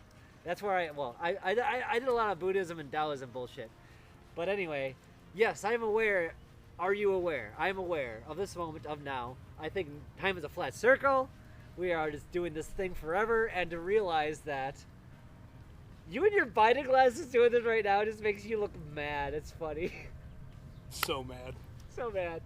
But yeah, I was just saying how my little journey of the last year or two. Welcome back, B. I was just like, oh, I'm literally not doing things. I didn't transition. I didn't do things in my life because of other people. And I realized how foolish that was to live for the opinions of other people, even my parents. Which, honestly, I let that guide way too much of my life, and I realized that. And kind of realized, that was a harsh realization, honestly. When you realize that you get your value out of how other people think about you, that like, ugh. So like, yeah, you are in this moment, and that has value, and that is you, and that's all good, and we are equal of value. You don't have to validate yourself by saying I helped this person or that person. Otherwise, you are constantly wanting. But anyway, I might be a little drunk and everything. But yeah, are you aware? No. All right, that's fine. Nope. I am not even remotely aware because I have no idea what everyone around me is thinking. If I was aware, I'd know. Why do you have to know what everyone is thinking? Because what if they're thinking? What if they don't agree and they're just placating me? I'm not aware. There's no danger. So much danger. The placation. I don't want a placation. I want a vacation. What, isn't a placation where you play on vacation? No, it's placating on vacation. What's placating again? Just saying things because it's what the other person wants to hear. Oh, is it really? Yes. Okay, placating. That's interesting.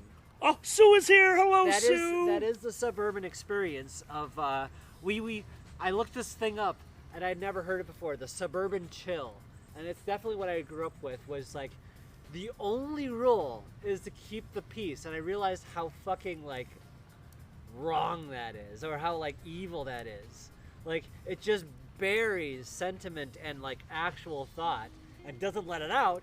But that's the idea. Is that like you to suppress that shit so it doesn't get out, to ruin the fun for everyone else, and therefore you can challenge ideas once you let your opinion known. And so, yeah, the suburban chill is really gross. So that's something I learned over time. Well, so you are not aware. You're not aware as long as you're around other people who like think different things. Yeah, how could you possibly be aware? You're just along for the ride. Always. But well, why isn't that always the case otherwise? Because if I want to be aware, I'm going to have to put way too much effort into it. I'm just going to enjoy the roller coaster. By the way, let us know if the like sound levels are okay and stuff. Like, well, I should have said that a long time ago, but we have a certain amount on the desktop audio, and we let you... I think I leveled everything out. I've been playing with this the entire time, so... And you can see the chat more than I can. I can't see the chat. Oh, I can't see a fucking thing because of the sun right now. That's why I put on the Bidens. I have to do this, and now I can see the chat. So anyone who's wondering why I'm, like, moving all over the place, there's a tree right here that can kind of block out the sun, and if I do it just right, I can see the chat. We'll need to work on this. Do you like, okay, are you aware? Do you have your bad time and your good time? Do you still do that? Or Absolutely. Okay. By myself. By yourself? Yep. What does that mean? I can be aware when I'm by myself, but once you add in all the excess stimuli of other people, I'm just along for the ride. And it's way more fun to be that. Roller coasters are a blast. Well, but why isn't that different than the normal experience? Because you said you're aware, so I want to be contrarian, and I said no. Oh, okay. See? Works way better this way. It causes the strife, the argument, the tit for tat. You're the tit. I'm slowly growing tits, bitch. Anyway, we'll see how they go. All right. You want me to take you seriously? Am I aware? Yes. I am painfully aware, as I think most furries are, because I have a feeling, and I don't want to give this as a blanket statement, but I'm going to say I have a feeling that a lot of us live in our own minds. more often than not. 100%. That How can you not? More so in the furry fandom. Okay. If you were a queer youth growing up, you kind of have to live in your own mind because you have a space. You like people always say like, why don't you tell the truth all the time? There is reasons not to tell the truth to people, like safety and like don't get me wrong, like one of those weird moments is you realize that like not everyone has your best interests in mind all the time, even your parents. What are you talking about? The gentleman at the Mediterranean restaurant. He definitely had your best, as he stared you down because we had the audacity to order food. Yeah. What are you talking about? No, he definitely, when they walked past and shook their head because you were wearing a trans face mask, that's the person who truly wants the best thing for you. Yeah. The best thing being getting out of his restaurant. I could still probably kick his ass. That's the best part. 100%. Both of us were taller. I was waiting. I'm like, dude, this is going to be like Spaceballs. I'm going to just hold you at arm's length and see what happens. Look, I got linebacker shoulders. I know what I am. It's all good. I'll be the defender if I need to be. Anyway. Gray Fox, and it's not the chat screen. It's literally the sun directly in our eyes. And why is this still happening? Because we can't use the new area that I built for these firesides because the fence never got put in and I am suing over it. That is why this has all happened. We actually specifically built a patio to do firesides so that we were facing north-south instead of east-west so the sun would never be in our eyes, and it didn't get finished. And honestly, a lot of people walk through the alleyway because we share it with apartment buildings, and they have the tendency to make comments while we are literally on stream that I don't want to fucking hear, and I definitely don't want any of you to deal with. So that's the answer. Our next door neighbors, well, no, these guys are cool. These guys are really cool. They're not. They're jerks. That's fine. And the apartment complex is fine, but there's a few bad eggs in there, and just no. Oh, have you heard some shit? Oh yeah. Oh, They were the ones that we could hear through the wall. Remember? Oh. We were inside once and had a moment of silence. We actually heard our neighbor. What the fuck are those queers doing over there? Man, what? They need to go out and get fucking jobs. They're just gonna sit around all day like you jealous pieces of These shit. are our jobs, you fucks. That's amazing. Well, it's just more people who are sad that they didn't. Like, we're not like going along with their thing, or like they think we quit their system. That's the worst part.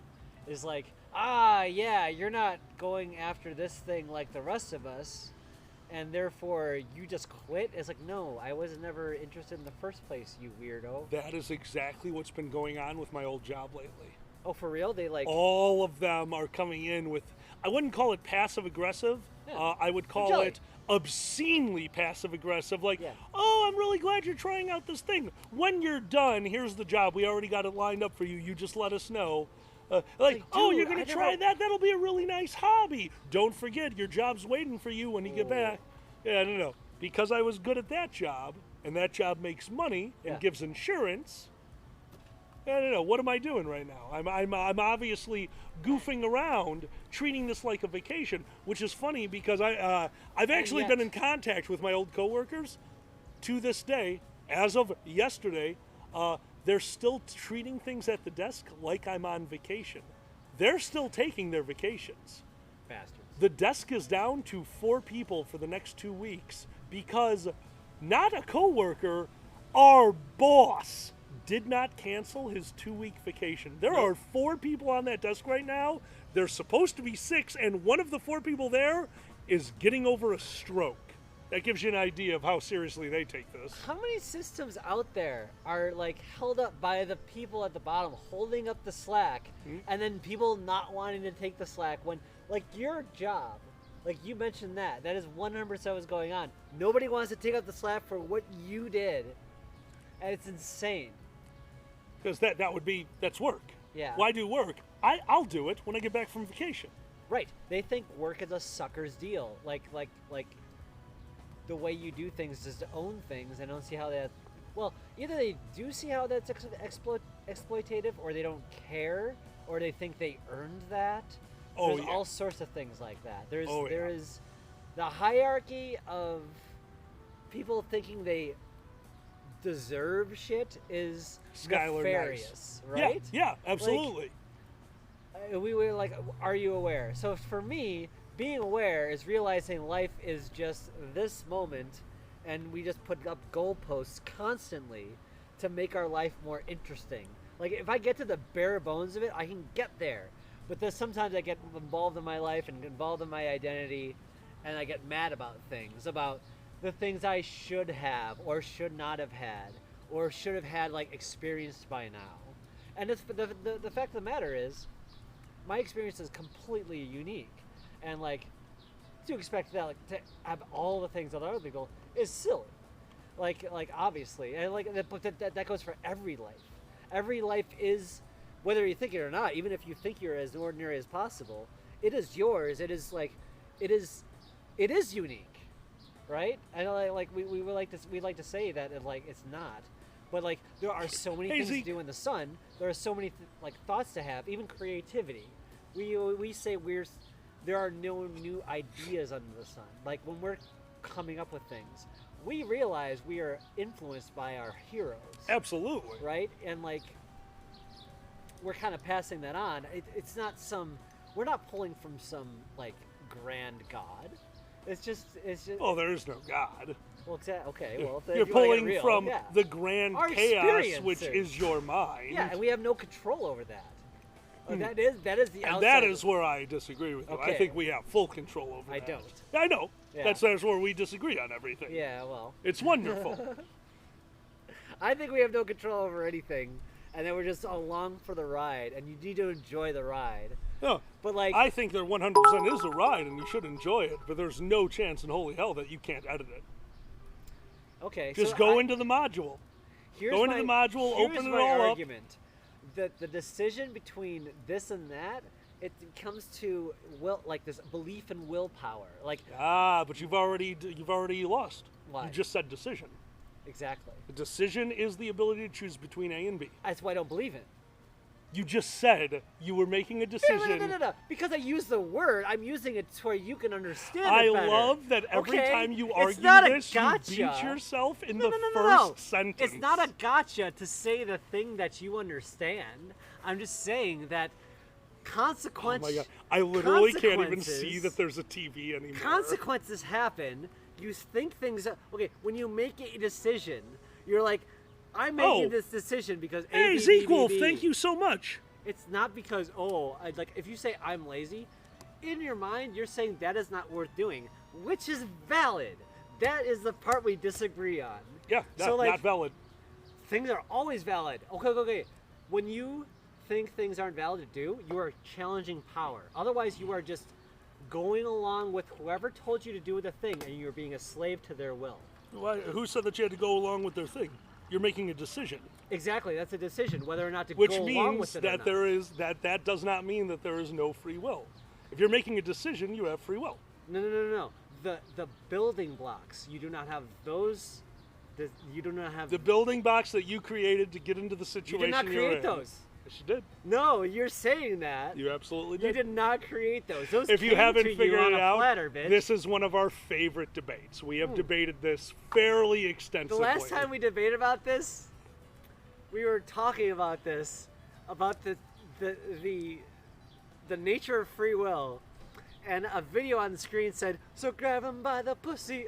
We lost our minds. We were having like this serious philosophical debate. And then what's the band name? Do you remember? New Order. We're watching New Order in the background, and Zed's like, and that is why there is no such thing as free will. And the moment they finish their sentence, grab him by the pussy, we fucking like, all right, we're done. That's the end of the argument. How do you recover from a grab him by the pussy? Like. Okay. Oh my god, I love it. From a personal perspective, I didn't know non-binary people could have surgery or have that done. And when I found out the possibility was there, I knew I had to do it before I died. Like, I didn't even know that was out there. Where, like, I discovered it, I looked into it 10 years or so ago. I made the decision to, like, because there were so many loopholes or gatekeeping things. So like, oh, you must present to your family for 2 years as a female and all this kind of stuff to get bottom surgery. I'm like, fuck that. My family is hateful. Like, you know, like all that kind of stuff. Like I filmed. It was funny. I didn't even hear about the concept of non-binary before that. I did feel more so in the middle. Those feelings were buried deep in underneath, but that was nowhere on the text for, if you want to get bottom surgery, you must present as a female for this long, you must wear dresses, you must go to your goddamn family. I'm like, what the fuck is this shit? Exactly. You knew it was wrong. I did, but the gates were still there, right? And like, gates are everywhere. Yeah, so is it a matter of willpower, or is it a matter of like the pros and cons, you know? QQH says, I've gone back to wearing men's clothing. So comfy. QQH, it may be comfy or not, but all I know is it has pockets. Look, I don't know why you'd be interested at all in having any kind of clothing that does not have the ability to carry your shit. Women's jeans, superiorly comfortable. When I've gotten them, they like hug nicely. Well, obviously they fit my form better now. How's your fanny pack doing? Great. Exactly. What's wrong with a fanny pack? There you go. Right. Oh, that's your argument, that you get pockets? Yeah. All right. You were told you don't get pockets. You said no. That's free will. You made a decision to change the scenario. You don't get pockets as a woman. The end. Your pants do not have pockets. You created a new garment so that you could have pockets. Someday, women's jeans with pockets are gonna come out. We're like, oh my god! Oh, the biggest thing, the greatest thing since sliced head. The commercials are just gonna be women like just reaching in the pockets, like, oh my god, it's so deep. Silence. Rules were already put into place the moment that we had the discussion that they were following their dreams, something that is near and dear to them, and becoming a woman. I could not have been happier, but that doesn't mean I didn't make rules. One, I will not carry a purse. There is no part of me that is willing to carry a purse. Is it because I am not man enough to carry a purse? No. You know why? I like having use of both of my hands. I will not carry your purse because I talk with my hands. You know how scared I was to come out to the gayest man I know? Yes, I am aware. And So, do like, you have the any fact idea that how I wanna- easy it was to hold my breath until you told me what was going on? Very. It's like, oh, they want to tell me something. I'll just hold my breath until they tell me. Oh, that was a really important one. Do I feel bad? No, because I have free will. You do not. That's your person. You're like, yes, I'm so proud of myself for making this decision. I made it. Holding my breath. That's right. It's fucking hubris to think, yes, I made this decision. I to think do the it's thing. hubris to think that something else is in control of your life. I think that is way worse. That is so much more hubris than I have a semblance of control. Sobering. Oh, well, okay, yeah, you're right. Okay, so it's a double-edged sword, obviously. Oh, yeah, because obviously. if you have control, that's why I like our argument, because it is actually so the a bitch really of it good here's conversation. The thing. I do believe we are on our roller coaster. You do your thing, and your life plays out, and the thing is, our society is structured to the point where, yes, if you do a thing, you get the thing. At least you would hope so. But obviously capitalism has fucked that for us, to where you don't even get the fruits of your fucking labor. So, like, you know... See, but we do now. We don't. Yeah, we do. No, we don't. Yes, we do. I mean, like... I'm sorry. You're about to edit what you just said. Therefore, we do. What, get the fruits of our labor? Yes. We run our own show now. We are beholden to Twitch. And? And if we don't do any labor, we'll go away. If we do labor... And it is still beholden on their existence. And that, like that is the I'm base. sorry, who's they? The world? Twitch. No. Twitch is a middle. Everything that we do matters. If we stop streaming tomorrow, we will go away. That is laziness. That is what should happen. If we stream every day, we have a chance of people seeing us. We have a chance that people can enjoy the show. We have a chance of people watching us. Why is it that effort is meaningless to you? That's what I want to know. Because effort is it makes it like effort in one way more value than effort in another way. There's So, effort is effort. Nope. Ah, I love it that you can't even use one word to describe what it's worth. Okay. Your As someone arguments who are powerlifted- impossible. Okay, wait. I power lifted. I did a bench max of 320. I lifted 320 a pound over my head. Okay. Okay. To- That was nothing to do with willpower. Okay, so you did 320 For the fun. first time you ever picked up a weight. Nope. Oh, so you worked at it. No. Effort. That No, wasn't no. work. Oh, Okay, all of a wait, sudden you by didn't work. So you work- picked up the work. weight at 320. No, I played at it. Oh, good for you! Yeah. Being able to take your work and assign the word play. You're making it all up. That's called effort. That's definitions. That is etymology. That is like you're breaking down words. So like. Ah, you were and just- see, when and you this is our assign- favorite part of the when you argument. Now it assign- turns into definitions. It's all definitions. Okay. It's You all used effort. definitions. All right, fine. Like, you if used you put your- lakatata, you which, put- by the way, means effort. Okay, effort in one direction or the other direction. You make the decision. What is more valuable? Every time. Did you pick up a weight at 320 pounds the very first time you picked it up? Or did you have to work your way up to 320 pounds? It took effort to get to 320 pounds. I cannot lift 320 pounds right now. If I worked at it, could I? Yes. I don't understand. No, you don't know that. Sure I do. It's 320 pounds. I could do it. Would it hurt me? Sure. But I could do it if I worked at it. I don't know about that. Sure. That is not a guarantee. Okay. That is not a guarantee. Because And you could have. it's a guarantee that I can't do it now. And it's No. There's no guarantee you'd ever be able to do it ever. And that proves my point. there's a guarantee that I can't do it now. So if Yeah, I but work there's at no it, guarantee you can do it later. I'm sorry. When did that enter into it? You said you lifted 320 pounds. I can't lift 200 right now. I can't lift 150. If I started where I'm at now and got up to any number, I worked at it. You worked at it. But work is you're using the word work. You're using the word work to mean anything. You Yeah, already know absolutely. what it describes in this Work- scenario. Work can be okay. Basically, if you're doing anything other than sitting and just meditating, Okay. is effort and work. Which you did. Which you needed to do in order to get to 320 pounds. Why are you using word games to Why are justify you your thing? because we're talking. Okay, let's All have right. this argument without words. Ready? All right, Excellent. Well done. I win. No, you still lost, Zan. I think I won, so that therefore I won. There you go. See? No, it's true. And though.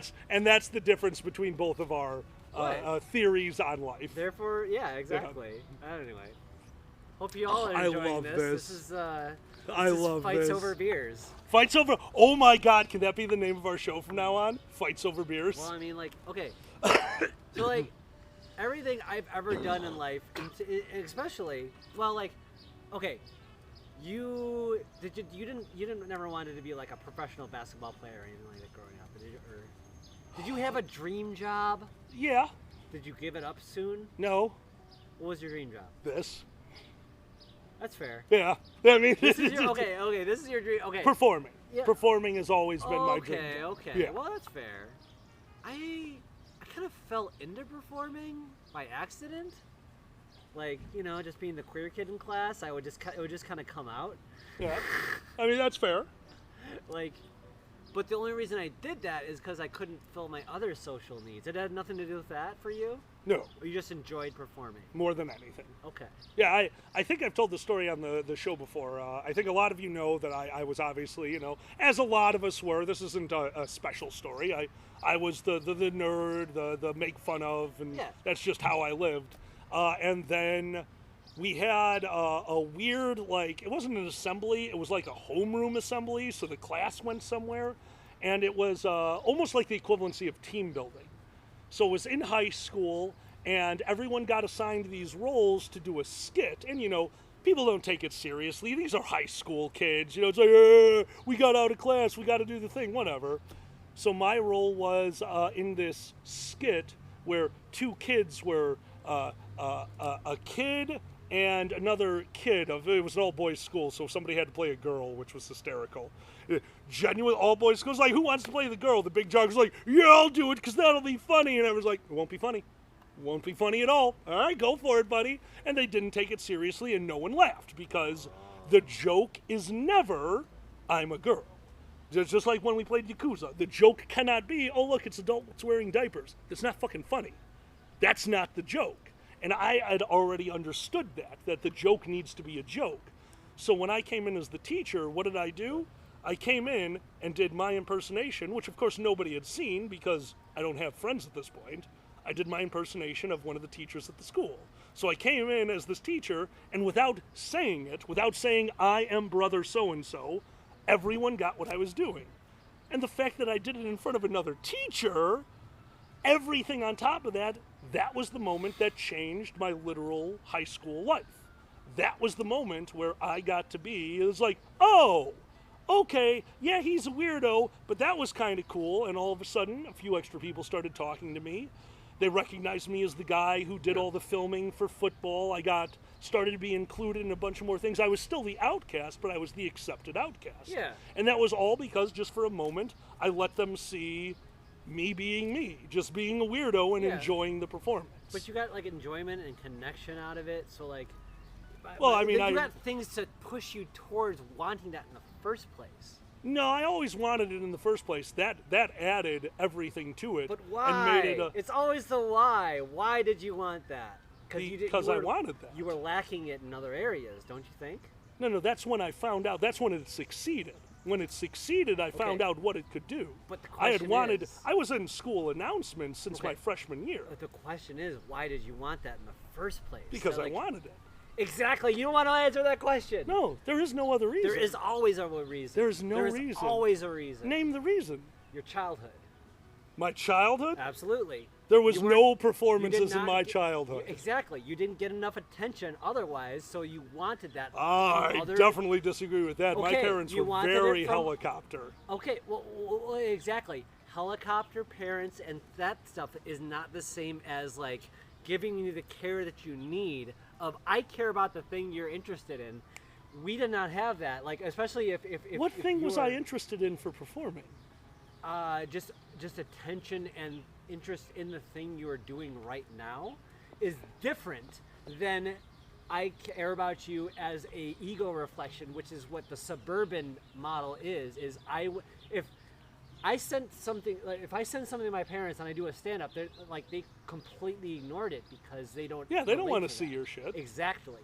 So like. I don't know why that's an exactly. So the reason it's an exactly is because you don't get anything out of that of like people enjoying what is special about you. So like you don't get to express yourself and reflect that off of people. You need to get that from other sources, right? So that's why you went and did performance in the first place. I went and did performance in the first place because it's fun. Exactly, but why? Because it's fun. Because you lack it in why other areas. Why would there need to be a why? There's always hold on. Lacked in other areas. I had Nero. There's always I had all the fun and performance I would ever need. The French Dispatch explores all these. You learn nothing from the movie. You learn nothing from the French Dispatch. Hold on. The French Dispatch. Hi, Autofox. Yeah, hi. It explores how we need these things from other areas, and if you lack them, you look for them. That's what creates artists to make art, is because we lack things in our life. Yeah, but I had Nero. I didn't lack any. I got to be every character. I got to be main villains in Nero forever. Do you think if you were 100% satisfied with your life, you would end up making art anyway? Absolutely. What else would I do? I think I disagree. Yeah, that's all I gotta say. I can't imagine just not. Because you like to express yourself, right? You like to Because I like to create. Okay. Don't get me wrong. I am definitely expressing myself with the Dragget show, but we do it together, and I perform constantly where it's just a performance. It has me in it because I'm in it, but there's no self-expression there. It's a fun performance that I think people will enjoy. I hope it's self-expression. You don't what self-expression. You're a top-headed ferret. You are alkali. At the 100% con, you. This Like, is okay. not a top-headed ferret right now. This is just me. Yeah, well, I mean, like, But it's all don't get me wrong. layers. Of course, I'm going to present at the shows and at the conventions. I mean, the costume is a way to be recognized. Here's where we disagree. Like, there's a show to be had, and like whether or not that's the discussion. What is the show we're watching? Are we watching a show about the show? Are we watching a show about the person? Are we watching a show? That is the new conversation, I think. We are like when the show is more so about the person and what people we are connecting to, rather than the show about the show, which I believe is the show about the show is to me the 50s vibe, where it's like we are having a show and this is for the show and the show is disconnected from the talent. Whereas now we have a idea of like the show is the talent and that we are connecting on a more personal level, which comes with the good and the bad. Like that is the thing. Sorry, how are we doing in chat? Anyway. Yep, no, it's time to check the chat. They're talking about Necco wafers. Oh boy. I'm going to assume we lost all of our viewers by the time. That's By the fair. way, this is genuinely fun for us. I doubt anyone enjoyed what we just did. But they do enjoy it. There's no way people enjoy us having one of our fucking debates. Are you kidding me? Why would anyone enjoy us having debates? That's what I listened to. That's what I would listen to like all the time. It's Oh, just we still have debates. 2 kobolds. That's right. It's just debates about the meaning of and like the meat of life. It's like that's philosophical shit that I enjoy, right? I love Waking Life. Y'all see Waking Life? Waking Life is incredible. Oh, you like it? Oh, of course I love Waking Life. That's fucking brilliant. I wasn't sure if you were just like entertaining me or not, like with that. I love Waking Life. It's a really good movie. Anyway. Autofuck says kobolds. Kobolds. Kobolds. I'm a fucking kobold. Also, come here. We always end a debate by remembering that we love each other. All right. Oh, hold on. Yeah, you gotta. You're gonna die. Hold on. What's hold on on. your leg? I gotta. What the fuck Ash? happened to you? All right, fine. Come here. Come here. Mwah. Love you. Love you too. And you're wrong. And I'm wrong. That's the beauty of this. Well, That is one they're thing we just will always say. opinions, Exactly. They right? are opinions, and both of us are wrong and right to our own degrees, and I love that. See, that's where we get in trouble, because like that's what my parents say. It's like we both have our opinions, like. Yeah, but we mean it, and that's the difference. I respect your opinions while I disagree with them entirely. Now you think my parents don't mean it? Oh no, I do not think your parents mean it. No, just like my parents don't either. Why are you assigning like a willpower thing to this? They don't actually think care they about your mean it? opinion. They No way. do. That they care about your opinion? They haven't okay. talked to you in how long? That is that. Okay, yeah, understood. They know Do that you think- have the opinion. Yeah, but that's because my dad is like, my dad thinks that's okay. Ultimately, my mom thinks that's okay. Ultimately, she doesn't like. She can't come to grips with whatever the fuck I've become, and doesn't believe that this is what I was the entire fucking time, which is what I've been trying to explain. And I'm sorry, that's my problem. That they do not respect the fact that you are telling them this is not new, this has always been here. And I'm saying like, no, this is attention and stuff like that. To me, that's not respecting your opinion. And I really dislike that. Of course, it's opinion, it's identity, it's the idea that you can have any identity. Like they think going along with what everyone else is doing is the ultimate value. Yeah. And like even my dad said like, oh, well, your mom knows people who would not agree with this, and it's like, hello, Ace. Who cares about those people? Like they are thinking about me in the sense that they think people are going to go and fucking kill me because that's what they are. They are in the scared world, right? They really think that if I am open as a trans person, someone's going to kill me right now, right? Well, I mean, that guy at the restaurant, he wanted to. Oh, he definitely wanted Yeah, to. definitely. But he can't because I had a big, strong boyfriend with That's me. right, yeah, because I had a big, the biggest pussycat out there. That It's like, guy- oh, purr. Well, like, it's not obviously. He didn't want to pay the price. He didn't want to have to deal with the cops and all that kind of stuff. Yeah. I made a mistake. What? I looked directly into the sun, and now I can't see the screen But at if all. we were in an environment where that was accepted to just kill a trans person on the road, I would think differently. I about would how I assume fucking so. acted, you know? The mystery alcohol in the flask is still a mystery? What? I don't know. What the hell have we missed inside of our chat? Well, it's almost 6 o'clock. I don't know how long we've been going for this, but it's been about 2 hours of bullshit philosophy Nice, with Zandy and Tezcat. Alkali. Yeah, sorry, everyone. Sorry about that. It's just, hopefully you've been enjoying it. This is how we fight. Well, one of my favorite fights, and we always talk about this, is when I played you and you played me. That was one of the greatest. If That you was look up one of our all-time on favorites. YouTube, Dragget Show, April Fools. I think we might have even spelled it backwards because we're assholes. Probably. Like whatever April Fools is backwards. You can find it somewhere. Yeah, we just played each other and it became a big role-playing session where... Yes, silence, I It do. became a passive-aggressive nightmare. Oh, understood, QQH. Got What's it. up? What's up? Tikel needs to go when they have a question. Oh, okay. What's their question? All right, ready? Yeah. Since it's taking place on the same day as Pride, I'm going to have a sign at Warrior Wrestling 23 that says wrestling is gay as hell. With the gay as hell in rainbow letters and glitter.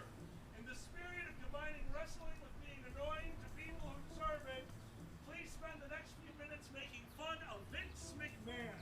Oh my god. Let's make fun of Vince McMahon. All right, I just screamed that, so hopefully it was able to be heard by all of you, so let me know if you could hear that. So wrestling is gay as hell is the sign Tikel is going to hold at a place. Yeah, apologies to the chat. We literally, that was actually really fun as usual. So, yeah, I kind of lost track of the chat. My apologies, everyone. Who knows for sure?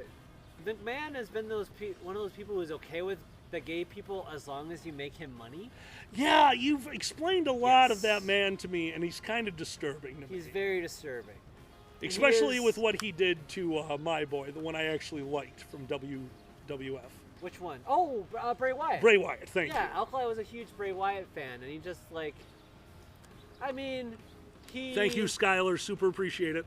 For those who don't know, Bray Wyatt did some spooky shit, and he did some stuff that he did, on his personal creative level, and some of it, the thing is, when you go through the WWE system, if it doesn't, 100% work, you get blamed for all that, and it's just a weird, should I express myself or not game, because they want to mold you, and the perfect, to let you know, the perfect wrestler for Vince McMahon was The Undertaker, which was a great wrestler. Undertaker was amazing. Unfortunately, he hid his real self, which is why he was a perfect for Vince McMahon. When he came out later as a pro cop weirdo and fuck the faggots person who beat the shit out of Canyon with a steel chair at full force in front of a live studio audience because he thought he deserved it,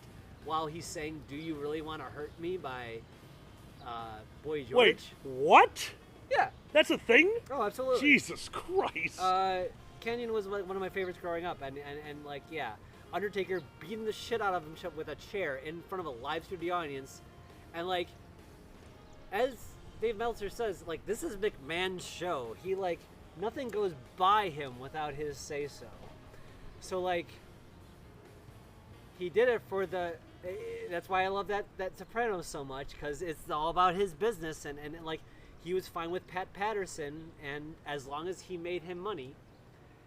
So anyway, what's up? I'm reading the chat. Okay. Anyway, long story short, McMahon is a crazy person who just only respects power. let's just boil it down to that. And now he's gone, and they brought back Stephanie. Oh, he is gone because they found a $3 million slush fund for him to pay off people he's fucked and keep quiet. And what's crazy is the other WWE board of directors found this, and because it got too big. And so they're like, It "You're got out too big at $3 million. Once I'm paying more than $20, at that point it's like, you're out. Well, it was his own money and stuff, but it still got to the point where it affects their business, and the stock tanked when all this got out. So they're like, Vince took a hike as of this morning, and they brought back Stephanie McMahon, who they got rid of and brought back now because, of course, they need a woman to head the things, and that is his daughter, and like save face for everything that's happening. So anyway, WWE's fucked up company. I'm just gonna leave it at that. I'm not saying AEW is like perfect by any stretch of the imagination, but it's definitely better than what's going on in WWE. They take shit tons of like Saudi money. Like a third of their profits are from Saudi Arabia, at least. It's insane. But That's anyway, fucking disturbing. it's very disturbing. Everything. Anyway, so yeah, that's Wrestle Talk with Zanny. Have a good one, Tikel. Have a wonderful day. Have a good one. Thank you for the question, buddy. Yeah, sorry about going off the rails there, but That's what the show does. yeah. Find the rails, go off them. Well, I should go pee, and you can bring us back on the rails, and then when I come back, I'll find out what rails we're on. Cocaine. Oh, cocaine Just rails. do a quick rail. Also, when you get back, I think there's one more beer in the fridge if you want. Oh, thank you. I'll be right back, everybody. Oh, we are minutes away from the sun dipping below the fucking top of my garage, so I'll be able to see the chat a little bit easier and not continuously look into the sun, making a big old white spot appear on the fucking TV. God damn it. Oh, I literally can't see anything. Yeah, no playing King of Fighters. I don't even know what that is. See, you both had so. Thank you, Tuzcat. I appreciate it. God damn it, I just looked in the sun again. Ah! Oh, it's too funny. Skylar will let you know when we're on to the next one. What time is it? See, here's the problem. Again, I am so far away from everything that we are doing, I don't even know where we're at. I'm going to assume it's 6 o'clock. Well, seeing as it's about an hour in, we're going to let you know. Yo, silence! Don't talk unless you're talking about good things. Oh, it is 6. If you're enjoying, and we hope you are, don't forget to hit that follow and subscribe button. It really means a lot to us. It helps us get word out to you anytime we're streaming. Thank you all for being here. Don't forget, tonight, 8 p.m., all Patreon members, all Patreon members, we will be doing Patreon movie night tonight at 8 p.m. Central. The tweet is, I'm not sorry, it's not a tweet. The Patreon post will go out at 7 p.m. Central with the link that you're going to go to watch the movie, Everything, Everywhere, All at Once. A immediate favorite for myself and Zanny. Hopefully you join us then. And tomorrow, noon Central, we will be playing Stellaris. Myself, Boozy, and 3 of our friends from the Dragget Show will be doing a PvP version. No fucking factions or federations. We will attack each other.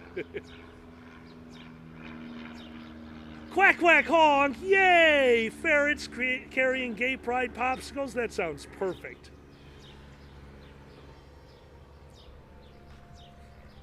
We're very good at climbing. I watched the 2 ferrets that were actually the ferrets that we based the Fur Squared mascots off of, Minchie and Gizmo. They are the ferrets of Bit the Ferret, a person who helped me create Fur Squared with all of the other people who made it happen. They were his pets, and they were masters of getting to the plexiglass that we used to block off the room that they were housed in, standing on each other's tall shoulders, and just kind of jumping over each other and getting out. Yeah, it was kind of amazing. I have walked into that cord twice. Yep. It is very back of the fridge, bottom shelf. There should be one left.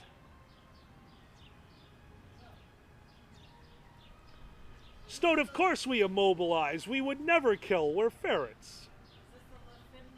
I think that's it. That's my last beer. Sure. End of the world beer. Sounds delicious. So, free will. No. Oop. Sorry. Oh dear. Okay. No, what do you want to talk about? Does it twist off? I don't think so. Probably not. It needs some will. That's in this right. Bitch, like Will from Star Trek. And everyone hates him. Oh dear! Here. Quick, quick, quick! Give it to me. Oh, velocities. Did you have ferrets? They're the best. Ferrets are cute. Ferrets are little cat snakes, and they're stinky. They are little. We're not stinky. Okay, You we're are a little very stinky. stinky. You are a stinky. We are stinky little weasels. You're a stinky little weasel. Stinky little I like weasel. your stink. Oh. It's what is funny is like. All right, it's weird. I like man smell. I just don't like it on me. And then when I lost my man smell, when I first started taking HRT, I'm like, oh, this is amazing! I have no more boy stink. This is the greatest thing ever. And it was like such an exciting moment. My brain is just like lighting up.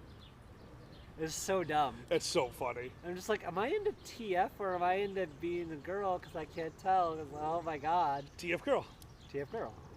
Anyway. Stinky kinky, thank you. Stinky kinky. Oh, Purple Kitty's having a meow attack. Meow, meow, meow, meow, meow, meow, meow. Mia used to have meow attacks. Oh, absolutely. Oh my god, Mia in had the the middle best- of the night, when they wanted She to have was a vocal Zooms. kitty. Oh my god. Okay, I don't know if this is like, this sounds bad, but like everyone told me like black cats are more vocal. that does sound bad. That sounds really bad, It but okay. does sound bad, but Mia was a very vocal kitty, and she was a black kitty, and my god, it was so cute. I love that every once in a while, if you said her name, said Mia, meow, Yeah, absolutely. Mia, meow, Mia, meow, Mia. And it was a test of will. Who would stop first? Us saying Mia, or them saying meow, meow. Meow. She was a good kitty. One day we'll have another kitty and a dog. You want a doggy? I know. I want a puppy. You want a puppy? We'll get there. God damn it, Once we're Skylar. financially stable enough and actually able to take care of the goddamn things. It's more so like being home. I feel really bad. Like having a cat is one thing because they can stay. The cats are so independent. They're just like, oh, you're gone. I will rule this house with an iron tail. Did you leave me food? Yes, I will shit where I choose, and that is how this will be. Dogs are just like, did you leave? Where'd you go? I'll bite everything. You need to take them out every day. You So, need yeah. to feed those things every day. Well, like you said, you have to walk the dog every day. It's more. There's more of a. Oh, thank you so much. Silence. Thank you so much. Thank you. So free will. Oh my god. Oh. Mow mow, chicky chicky, mow mow. What the fuck does cat? Well, we have less than an hour here, so let's figure out how we're gonna spend that hour. Oh, we do have another question. What's that? Skylar, would you mind posting Briggs's question onto the screen? Feed the kobolds every day. Kobolds. Oh, you're so high maintenance. Gotta feed them. You gotta feed a kobold a little bit every day. Feed the kobold. Oh, I'll just leave chippies out. They'll be fine. Eh. I can live off chippies and taco dip. This is something I know learned. you can. Oh, taco dip is so good. Dude, when I showed you how to turn a frozen pizza into a taco pizza, you lost your mind the very first time we did it. Remember that? Yeah. It was a pile of lettuce. Okay, from Briggs, what characters from the show movies you've seen recently would you like to see get their own spin-off? All right. Wow. I want to see Rain from Owl House get their own spin-off because they're an awesome, super cool, non-binary character that they put in there. I do like Rain from Owl House. That was I was very. Oh, something just happened. And I felt super recognized to see a Cobalt, thank you. I felt super recognized to see a non-binary character in there. It's fucking true. It matters. No, it absolutely matters. I thought that was, especially a Disney show. Yeah. Disney is, no matter what, Disney is still for kids. Silence, thank you. Thank you. Disney is still for kids, and having kids have the ability to see a queer-friendly show that has... Here's the thing. The difference between a queer-friendly show and a show about queers. Yeah. Like, the show isn't about Rain. Rain just gets to be Rain. Yeah. It doesn't have to be beating anyone over the head with what it is. It is what it is, which is real life. Yeah. It just is what it is. You don't need to shine. I think they handled what's the her friend, the plant wizard. What's her name? I can't remember it. The plant wizard? Yeah, the girl plant wizard. She's one of the two friends. Oh, I forget her name too. Yeah, honestly. I feel bad. Terrible. Yeah, she's I got love some the great lines. Oh, she has some fucking phenomenal lines. It's just the episode we just watched, season 2. Her two dads show up, and that's it. They're just in a scene. It's two dads. It's obvious. They don't mention it. They don't shine a spotlight on it. It is what it is. Thank you, Willow. Jesus Christ, I feel horrible. Oh my God. It we is love what that it is show. because it is what it is. And to me, that is what's, like, kids kind of need that. I want to see a show where it is what it is because that's just a fact of life now. And I hope so. fucking respect the fuck out of that. Yeah. Anthony Birch and Ashley Birch. Yeah. They're very big proponents in that. In fact, I think we watched an interview with Anthony Birch where one of the characters in one of his games had a stutter. The character always had a stutter. And you know what they did with that? Nothing! The character has a stutter. Fucking deal with it. It's just a part of the character. And that's so much more real to me than turning it into they have a stutter, well, that's the joke. They're wearing diapers, the Yakuza wearing diapers. Them wearing diapers is not funny, that's a kink. I'm very kink friendly, even though that's not my kink. They handled it well because it was just there. And I fucking love that. It's funny because you have to zoom out a bit when you look at how everything works. The queers in general, like we're a wrench in the gears. From their perspective of like, oh my God, you're not doing what everyone else is doing, when in reality we are making everything. We are the oil that makes the grease. We are the oil that make the gears go, and we're all part of the same thing. Sasha, that's perfect too. Yes. And well, those who get it understand that, but like you were saying, like we're just. You don't have to pump out kids to be a useful part of society. In fact, enriching the lives of those who are there is just as valuable, if you will. Absolutely.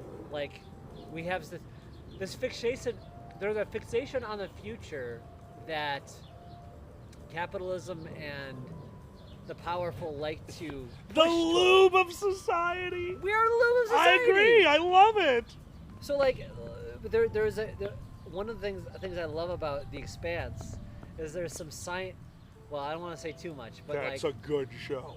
There's a scene. I won't say too much, but there's a lot of. Basically, you see that it's pushing toward a future that never comes. And that is the constant dream or the constant vision or the constant idea that never comes for those in power because it's useful for them to hold that power of what you might have someday, and or your kids might have someday, right? It's this dream. It's the American dream. And the idea that, your kids might have it someday, or your kids' might have it someday. Not that you could enjoy life right now at all. No. We have to think about the future generations. How dare you be selfish and enjoy this moment in and of itself. But when in reality, we should be fostering experience as much as we can throughout the whole fucking thing. It's not this. There is no time that is more important than the next. So anyway. Somebody said that they want the female mechanic from Mandalorian, which I totally agree. They could have a spinoff. That's Princess Caroline. Remember her? Really? She showed up in Mandalorian. Yeah, Yeah, she showed up as the mechanic in the Mandalorian, and she would be an amazing. I would love to see that spinoff. That'd be fun as fuck. She was Princess Caroline. That was Princess Caroline, yeah. Yeah. Oh, I recognize her. She's got a very distinct voice. I love that voice actor. Yeah, why not? Absolutely. I'm trying to think. I think she showed up recently in a show we were watching too. Or am I crazy? Did she show up in? She has showed up in a few things. Her voice, Yeah. she has gotten very popular very recently. Well, it's funny how like we were talking about BoJack. We hooked on to BoJack early. Oh yeah. And went through to the end, and I'm so happy that it turned into one of the most like philosophically deep. Like, there's so many YouTube essays about BoJack. I'm blown away by BoJack. It's wonderful. A few nights ago, I was having one of those nights. I wanted to experience an emotional reaction, so I was torn between two that I know always get me. Matt Smith, final episode of Doctor Who, when he, in character, breaks the fourth wall and gives, I'm actually getting choked up thinking about it, gives a speech that can be taken in character as the Doctor and out of character as Matt Smith saying goodbye. In BoJack? No, I'm sorry, that's Doctor Who. And the other one is the second to last episode of BoJack. The entirety of the episode, genuinely the entirety of the second to last episode of BoJack is just one of the most brilliant things I've ever seen. But the view from halfway down might be one of the most powerful moments I've ever seen on TV. Okay. That Will Arnett is a beyond genius voice actor.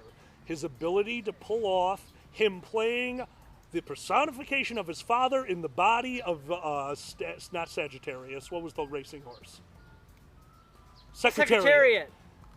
The personality of his father in the body of Secretariat being an overall arc to the show, giving the speech, the view from halfway down with what was happening in the background is one of the most powerful things I've ever seen, and it breaks me every time.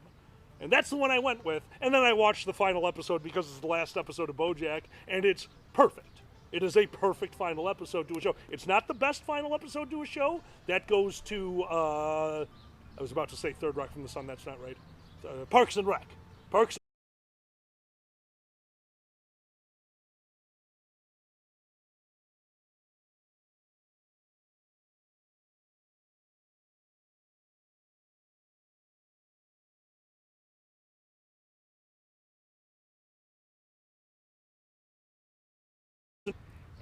or maybe they're related. Good Place is another one that I would put in top 5 all-time greats. Wonderful ending. Hold on. Are we having... All right. What's up? Chat, we will wait for you. Let us know if there's a problem. Multiple people just says there's a glitch in the stream. Oh, okay. Short blip. Are we all okay? Let us know that we're okay, and we'll come back to it. Okay. We're going to say it's back. I'll keep an eye on the chat. You talk. Okay. The thing from BoJack that affected me that I'll never forget. You can watch a YouTube video about this. It's called "Good Damage" with Diane. And it's about using that idea of guilt, the idea of guilt of not using those experiences that you've gone through for profit or self. You feel like you are this. You feel like you're disrespecting those experiences as an artist to not let others. You want to let other people feel your pain. Is basically how it works. You do.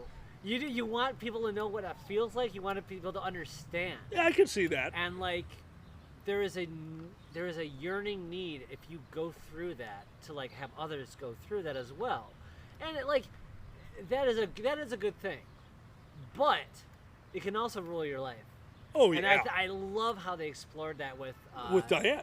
With Good Damage. Yeah, there's a Good Damage. There's a YouTube video about Good Damage with Diane, and it's just about how like she could not let her bad experiences go because she felt like she had to use it for personal gain or to let other people know about them. It's a line in the show itself. Yeah. If I can't use this, then what was the point in having it? Exactly. Which is such a brilliantly deep, dark fucking moment. Oh yeah. No, that show is full of those. I love that shit. Because you have to let it go.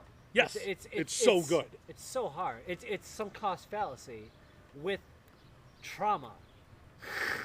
Right? I had this shit happen to me. I can't let it go to waste. That's a real thing that sucks. Yeah. Like, I'm just saying. No, I know. I everything about BoJack really impressed me. That's a show. So, and here's the thing. So the question was, who do you want to see made a spinoff of? I'm sorry. I mean, is there people I want to see spinoffs of?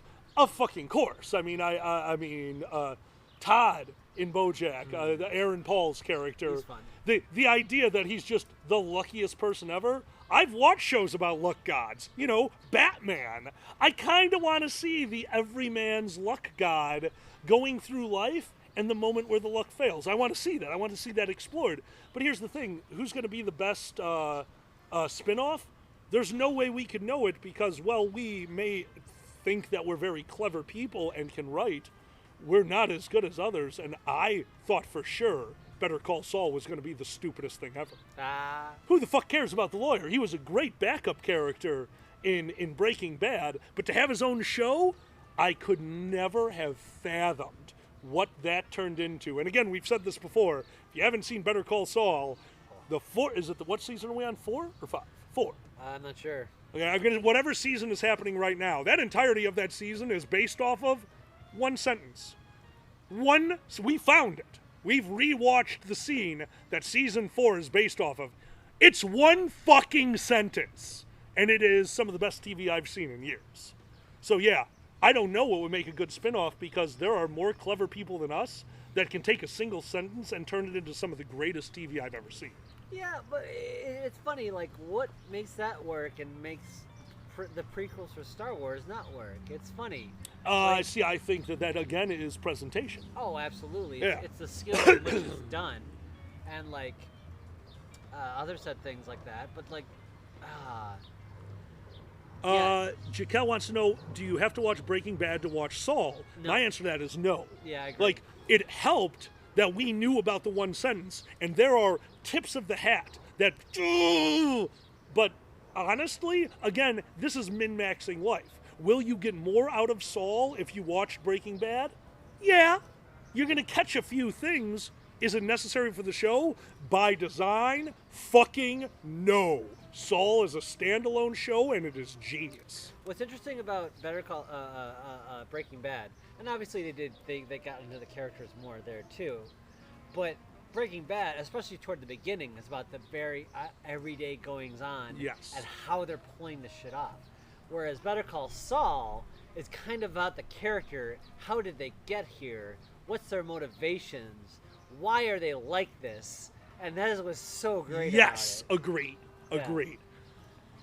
So, So yeah, I'd say, Jaquel, Breaking Bad and Saul are very different shows, especially Saul, first 3 seasons, I'd say, other than the cinematography, you can see that they're shot in very similar fashions, but no, I'd say they are totally different feels. Shit goes down in Better Call Saul, but for the most part, I see Saul as more of a character study. Yeah. I could see, I agree with you on like that. Their motivations and why they do things. It's super interesting. Especially her. Well, it's kind of funny because, like, they got to cut their teeth on Autofox, keep us informed if it actually, like, if it becomes unwatchable, please chat, let us know, and we'll do something. Yeah. Anyway. Oh, it's Jackal like the animal. My apologies, my friend. Thank you for the heads up.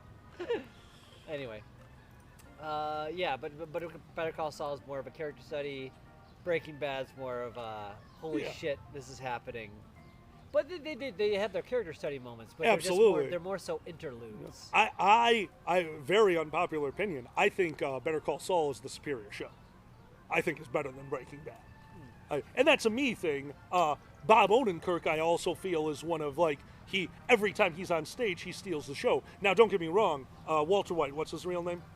I can't think of the actor's name. Bryan Cranston. Yes. Bryan Cranston also was just a gem. Like, the idea that I watched the guy that I'd been seeing in Malcolm in the Middle forever. I loved Malcolm in the Middle. This is the guy that is so into acting, he let them cover him in bees. You're just like, yeah, I'll do that. Let's do it. Come on. Like, the guy is a professional actor. He just, like, yeah, cover me in bees for the scene. That's fine. We're going to do it. When I saw that he was going to be Breaking Bad in this drama series, I didn't know if he could do it. Like, man, man, was I a fucking dick to pigeonhole one of the most brilliant actors. But then you watched them learn from Breaking Bad to create Better Call Saul. And I think everything that and I don't even want to call it doing it wrong in Breaking Bad, the things that could have been better, they did better in fucking Better Call Saul. I mean, you and we've had to pause the show because of a camera shot. Oh yeah. The glass block wall with the blue blacklight and a single trash can, which was the focus of the scene as the two characters come in as a blur because it's glass block and you get to experience the scene. Everything about their cinematography makes the show better, and they learned that from years of fucking working on Breaking Bad. That's fair. Truman Show I would kill for. Truman Show's a great one. Truman Show is brilliant. Yeah, that is one of the late 90s, definitely. Late 90s highlights, I would say. Yeah, I would agree with you there. That is... Yeah, there's more there than you think. Way more. It's a very clever show. It's weirdly shallow and deep at the same time. Yeah. That's the only way I can explain it. The shooting back and forth between the people watching the Truman Show at home, the older women at the end of the show. This is spoilers for the Truman Show, by the way. It's about to happen. It's an old movie. The women at the end of the show to being super elated and going crazy as he opens the door to leave, versus the older man in his tub screaming because his show is over. The watch, like, even those little things just showing, I mean, yeah, it's beating you over the head with a lead pipe, but showing the differences of opinion to the people who in universe are watching the show. I really like shit like that. Absolutely. It's very interesting as far as like our relationship to others and what the value, like his value was being on that stupid show for all these goddamn people. And yet, did he have any responsibility to that? He decided no. Mm-hmm. You know, it was so good. It's super interesting philosophical concept. No, that was an amazing like, movie. We, as a species, as a people, we rely on each other, right? Yeah. And we like to ignore that. But like, it comes to a head of, oh shit, people like to hide that, or like, oh, you got to do your job, and pretend that when we assign different values to things, then we get into the trouble of sticking people in such situations where they can't get out. So like, humans are crazy. Is all I'm gonna say. Anyway. So all right. So to finish it off, do you have any others? Any other characters that you would like to see do a spinoff? I will say, for a spin-off, I want to see Robbie from Dinosaurs when he grows up. I don't know, it's been a while since I've seen that. Okay, no, I like that. Like, well, I actually want to see that, especially because, like, well, if you watch Dinosaurs, they kind of had the apocalypse happen before the final episode, so I don't know if we can do that. The last episode is so good. They literally have global warming happen to the nth degree where they can't get out of it. So I don't know if we can actually... I think I know how it happens. So while global warming was happening, a mosquito bit Robbie and then flew into some amber, and now he's part of a weird zoo. Oh, okay. Maybe Jurassic Robbie... Park bee. Yes. Robbie's back. I'm going to guess that we pull it back somehow, a little bit, so we can deny it, just like how we are now. Oh, okay. So that way, we can deal with Robbie growing up and dealing with the new problems that would reflect on our problems today. So that's what I want to see, the new dinosaurs. I forgot about that Lord Head Cheese. You're right. Yes. What's that?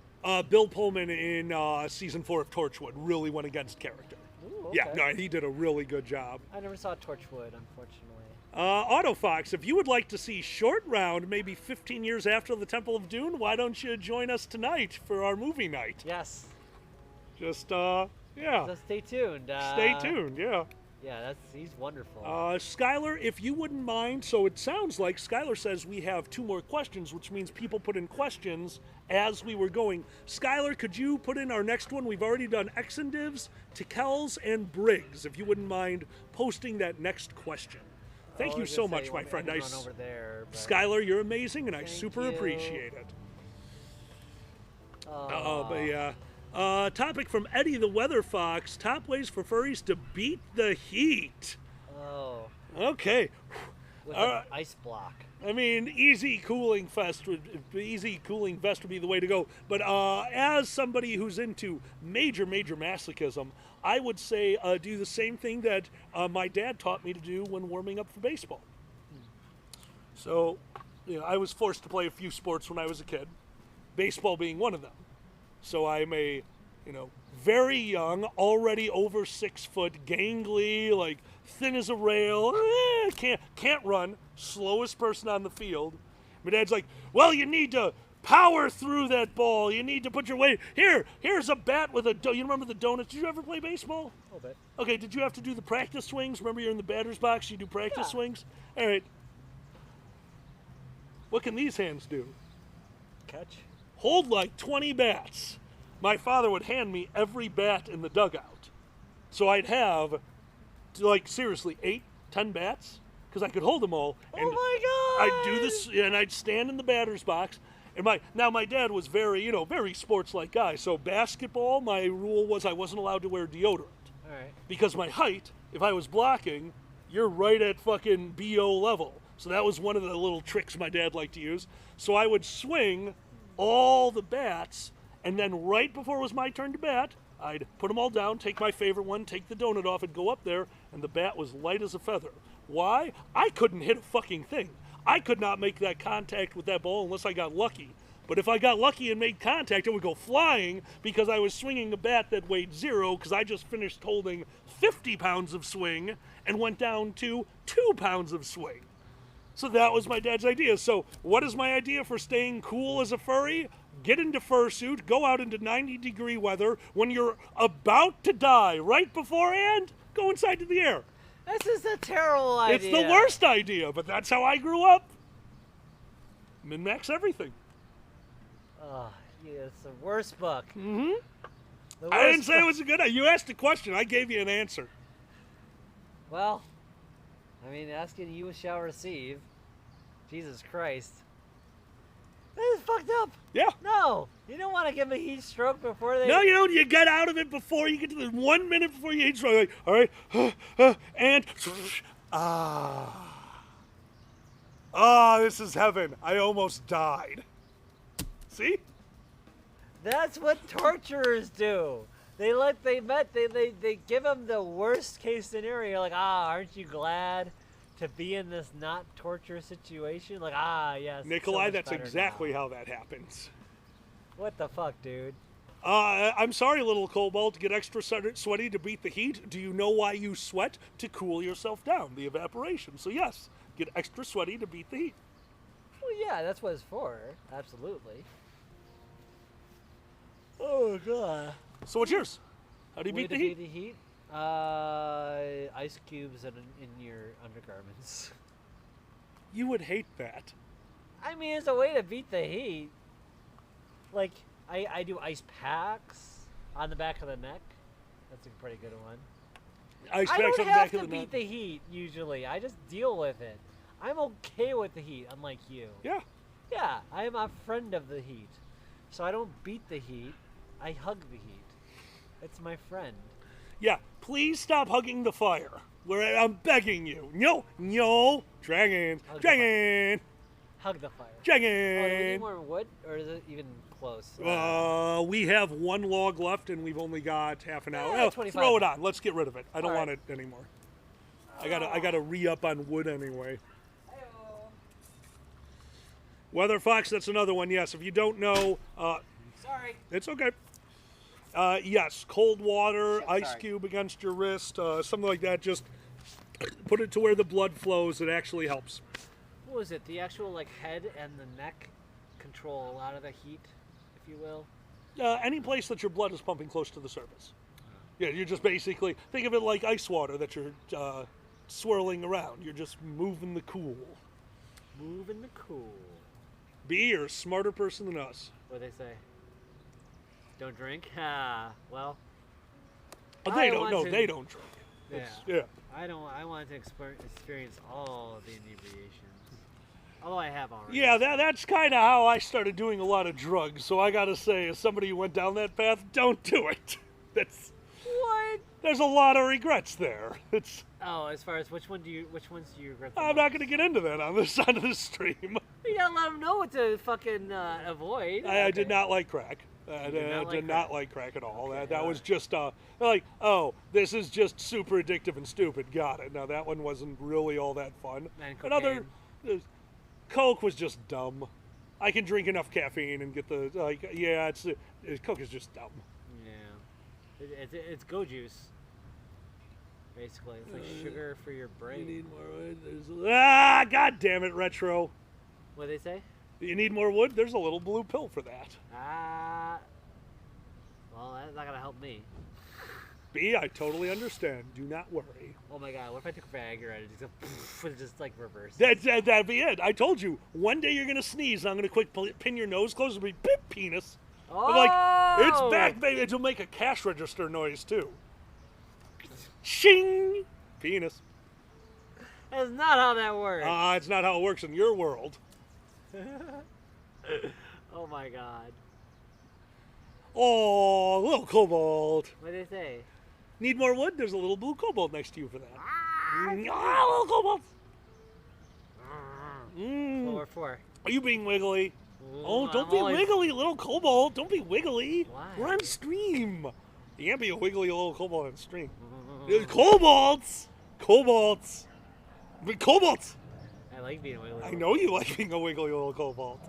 This is what's fun. I like you being a wiggly little cobalt too during the winter when I can handle it and cuddling is an option. Will you just lean over and cuddle me during the summer, you fuck? I do. There, cuddles. Oh my god. Here we go, cuddle. Oh, love. This is a real one. This is a real one. Just this is how. Flip over.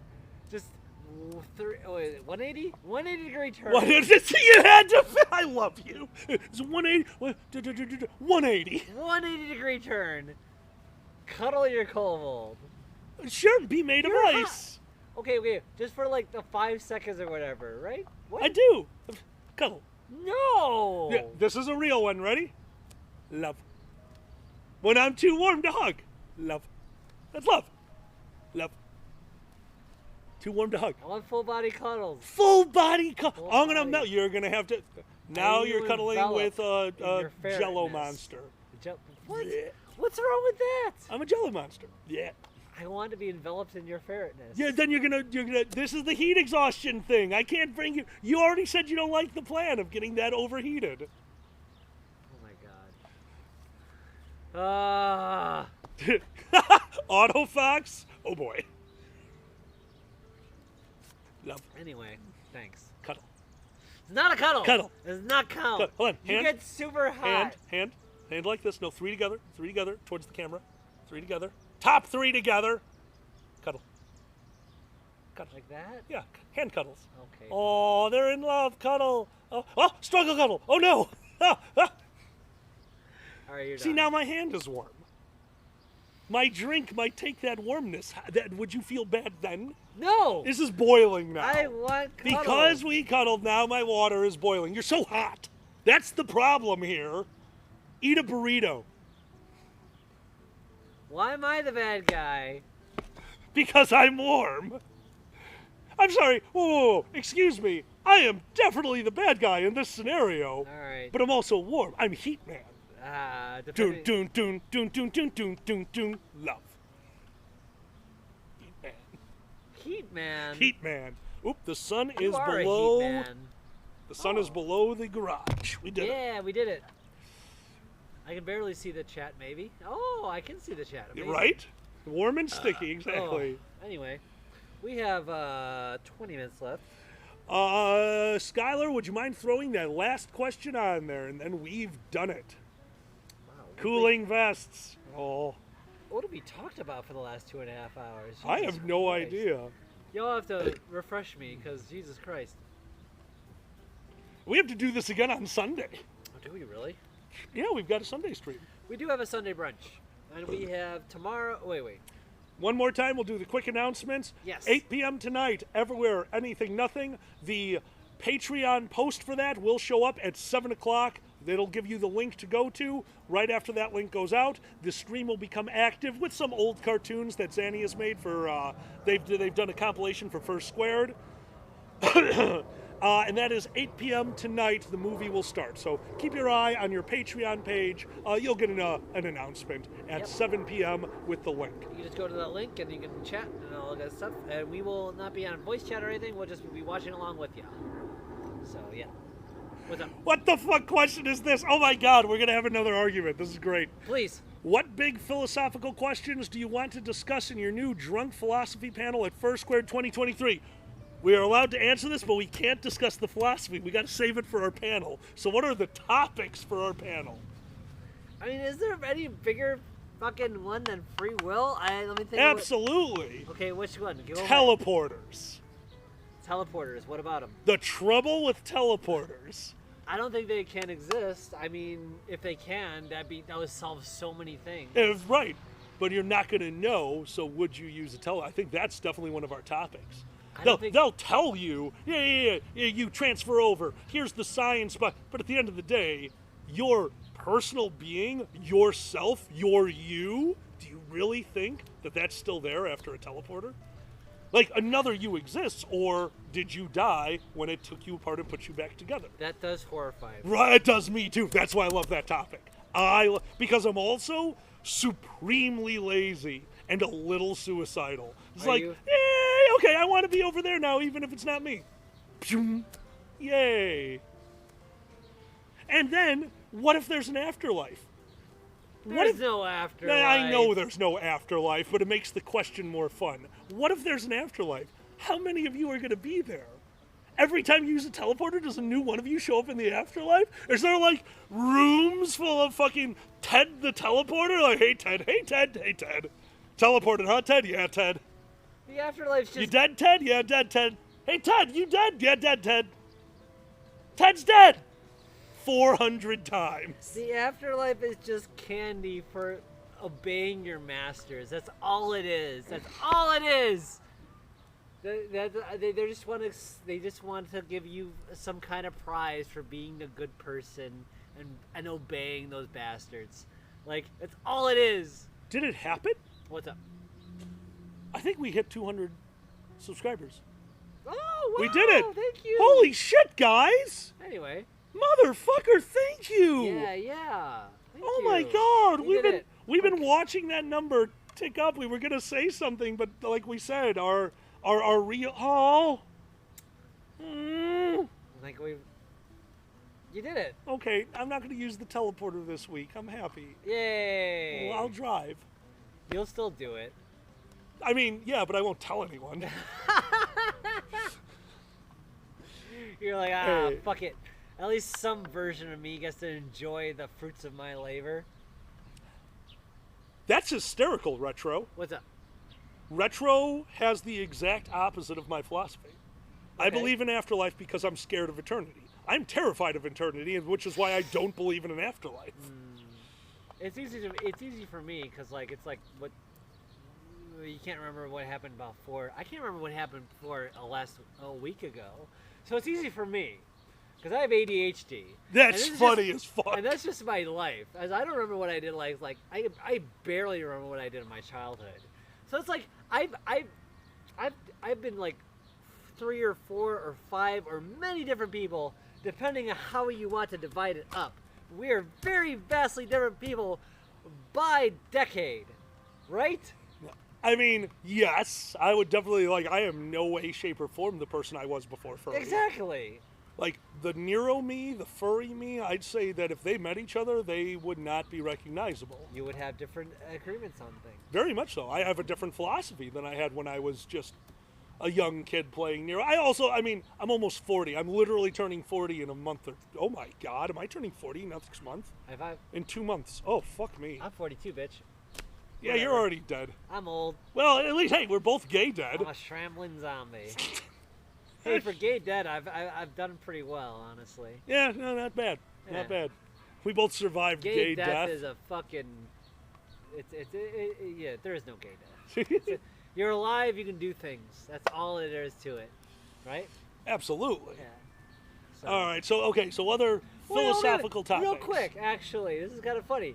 It's kind of philosophical. When people are like, "Oh, you are so proud of you for doing your thing and do it." People are Retro. That's very common. People are saying that, like, they're proud of me for going forward and doing the thing. I'm doing the things I'm doing for myself, so I feel like, yeah, there is some retroactive, like, as far as affecting the outside world, and I don't dismiss that.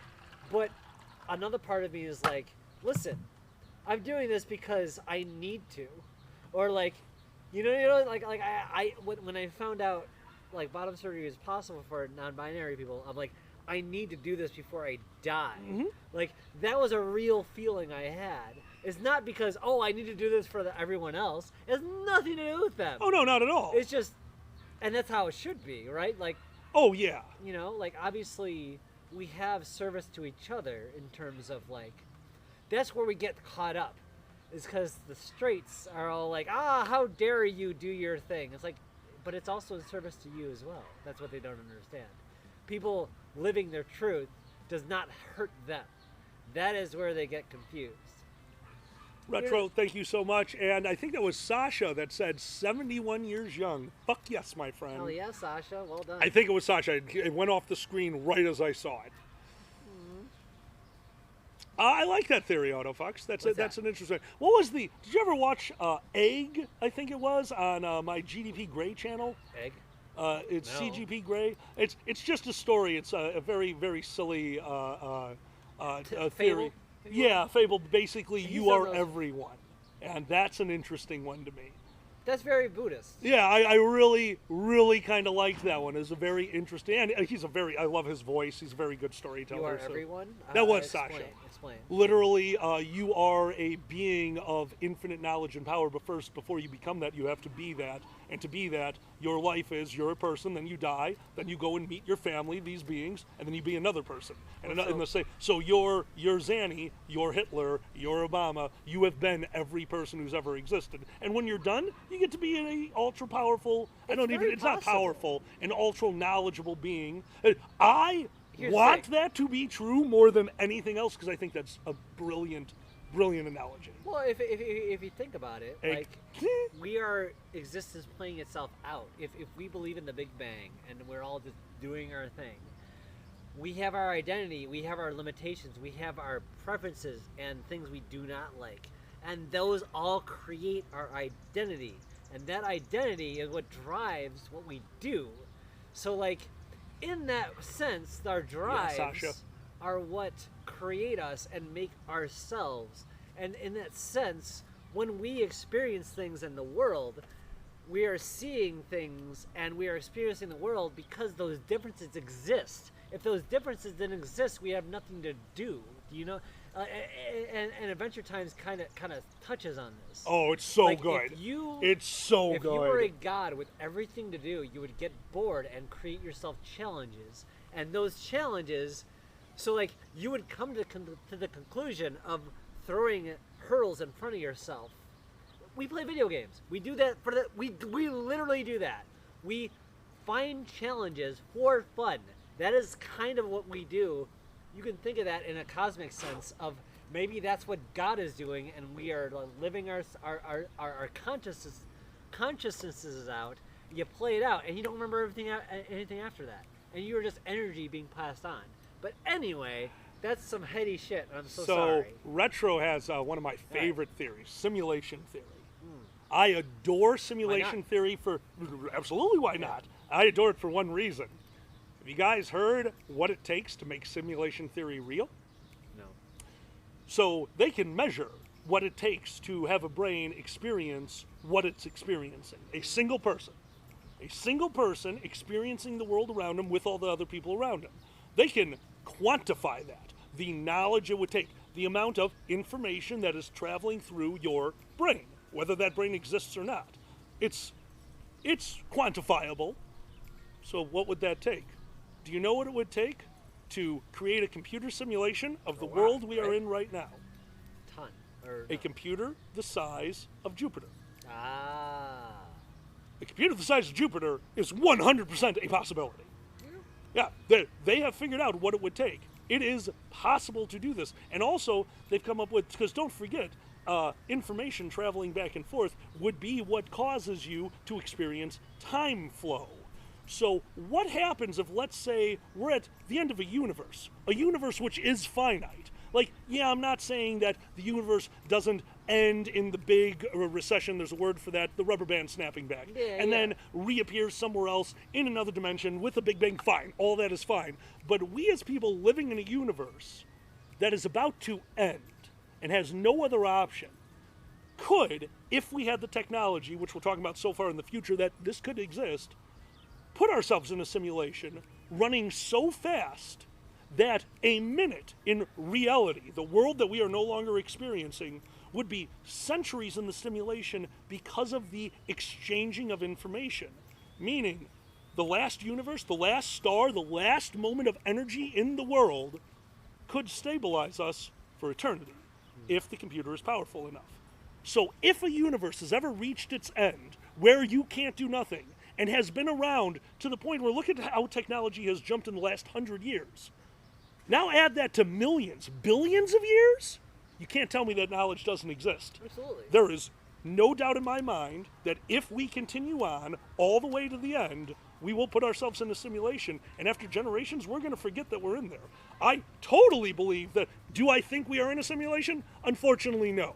Do I think that that is a definite possibility? If I died tomorrow and found out it was, absolutely. Big Crunch, that's the name of it. Thank you. For me, simulation theory, Yes, Autofox, I'm trying to use technology that exists today. You are absolutely correct. I do think that you could, if you were to create a universe for scientific purposes, it would have no less significance. Absolutely not. Other than the one we have right now. Absolutely. I think it's an interesting idea. Even Men in Black approached, like the idea that, like, you know, just because this isn't in someone's pocket, a pocket dimension, that is as valid as the overall dimension. You're still you. That it came from, because it, it might not operate under the same rules. What's up? Done. Then somebody drops the computer with all of us on it down the stairs by accident. That's great. Oh my god. But yeah, exactly. Like simulation theory. I enjoy It's the an theory interesting because thought because yeah. Well, the idea is that if we were to do that ourselves and make a little pocket dimension, that we would feel ourselves higher than them, but we aren't. Sasha, I assume that is what is happening as well. I We are agree. all creatures of creation, even though they came from us. We like to play God. Oh yeah. But we are all from the same Big Bang, right? Absolutely. Or who the fuck knows?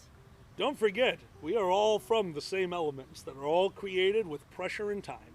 Absolutely. Pressure, time, and heat. It's amazing. And difference itself is yin and yang. I came to understand what that's all about. Like, we create differences for better and worse. When you create an other, and sometimes the other is those who don't. For us, the other is those who don't tolerate, like, basically like respect of power, and, like, you know, we have a different other than others. Anyway. Stoats got us. I was made with sex. Well done. True. Something just happened. Oh, thank you, Ton, for the follow. Thank Appreciate it, my you. friend. Well, Skylar, could you make sure that we hit all those questions? And again, a huge shout out to Skylar. Thank you so much. This made it a lot easier than going back and forth. Yeah, thank you. The universe is relatively young. Autofox, that one is one of the ones I way more subscribe to.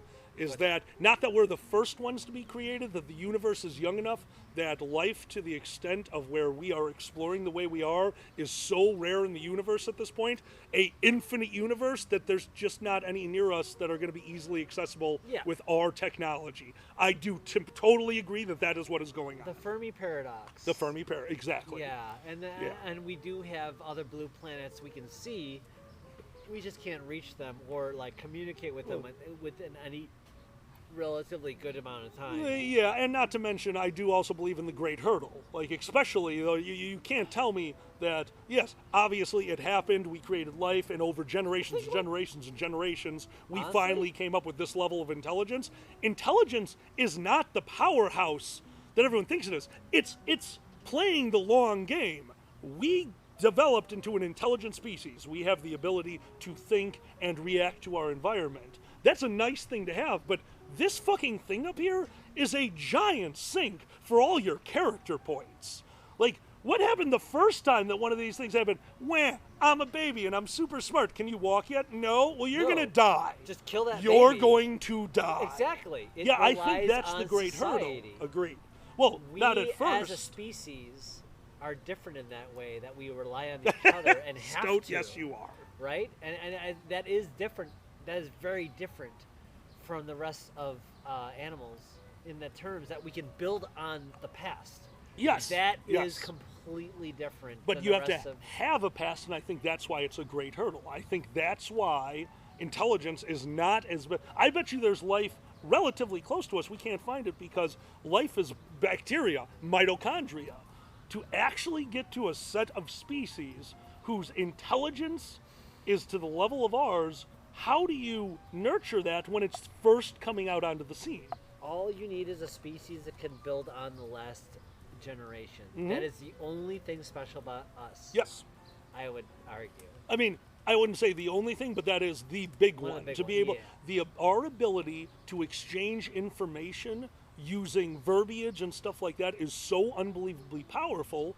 But again, stories too. Yeah, anything like that. We pass information with words. We can pass information by just talking to each other. Most species have to do that through biological means, literal evolution. That's how they pass information. True. It takes forever. Exactly. that is our advantage. Yeah.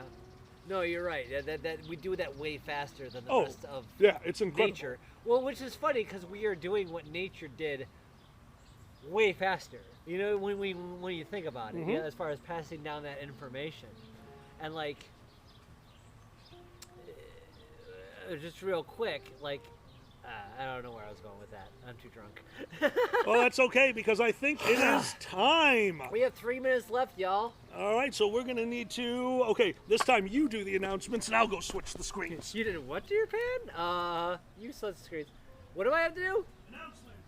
Announcements! Hey y'all, we got a movie coming up. If you want to see one of my favorite movies, Everything Everywhere All at Once, watch it with us as we watch it again. Our patrons will be experiencing that with us. Hopefully it's the first time you've seen it. I hope you haven't seen nothing about it. It is a wonderful experience, and I hope you like it as much as I do. That is the movie we're watching tonight. And then later, Saturday, we have Alkali doing Stellaris from noon onward from, and that is, what do you call it? Central Time, for those who don't know, and then Pacific Time at 10 p.m. and 1 p.m. Eastern Time. So that is a Fireside you're doing right now, and we got the movie a little bit later for all of our patrons. You will receive a link at 7 o'clock. I believe you timed it out, right, hun? It's already timed. It's going out at 7. It's going out at 7, and you should get it. And even if you just join us on Patreon, you should have access to that post. Just so you know.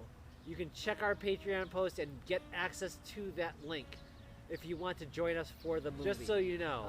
You can check to that link. That is all you need if you want to join us for the movie. Hopefully you enjoyed this and our bullshit. That is all you need to know. Hopefully you enjoyed all that good stuff. Hopefully you enjoyed this. Oh, you're back to bed, Sasha. Good to see you again. And all that good stuff. Oh, you're back to bed, Sasha. Good Sunday to see you again. Sunday brunch is Sunday at 11:30 Central. Sunday brunch is Sunday at 11:30 Central. I a.m. think I'm about to That's pass what we everyone do. over to That's our Pepper normal if we deal. got it. All right, everybody, I we're about to think pass I'm about you to over pass to everyone Pepper. over to Pepper Thank if you we got so it. much for joining All right, us. everybody, We've had a we're about to wonderful pass you time. over to Pepper. Hopefully you've Thank you enjoyed so this much as for well. joining us. We've had a wonderful time. Zan, I just gotta Hopefully say, you've enjoyed this this was, as well. I don't know if the audience enjoyed it. This I is just one of gotta my say, most fun. this So was- thank you. This I don't was know really if fun. the audience enjoyed it. This is one of Hopefully my most fun. So thanks. This was Hopefully you so enjoyed much this fun. fun. Hopefully This every was once in a while so we're gonna do this. You know, Every once in a while. every once in a while we're gonna do this. We get a little deep. Every once in a while. Every once in a while. Little deep. We get a little deep. Until next time, I'm Alkali. And Zanny. Don't forget. Until next time, I'm Alkali. Stream if you're a And Zanny. patron, Don't we'll go forget active the at a little bit after Patreon 7. movie Stream if Feel you're a free to patron, jump in we'll there. go We'll be showing active some at a little bit cartoons. after 7. But until next Feel free time, to thank jump you all in there. for We'll be being showing here, some and cartoons. good night. But until Good next night. time, thank I'm you gonna all pass for them over to being Pepper. here, All right, and see you good soon. night. Good night. And I'm gonna pass them over to Pepper. All right, see you soon. Love you all. Seriously. Have a good time. Have a good weekend. Love you all.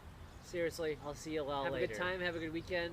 And if you don't get the chance I'll to see see the you movie, all later. please see everything everywhere all at And once. if you don't get the I chance to enjoy see the the movie, shit out of please it. see everything everywhere all at once. I enjoy the It shit is out like, of it. oh my god, it is literally my favorite movie. It is like, At oh least my for god, the it time is being. literally my favorite movie. This version of me, At least for the time being. is my favorite movie. This version So, of me 10 seconds, is we're going my to Pepper. favorite movie. So, 10 seconds, we're going to Pepper. Good night, everybody. Thanks for enjoying us. And thanks for Good night, joining everybody. us for Thanks this. for enjoying us. And thanks for Oh, dear. joining us for this. See you later. Bye bye.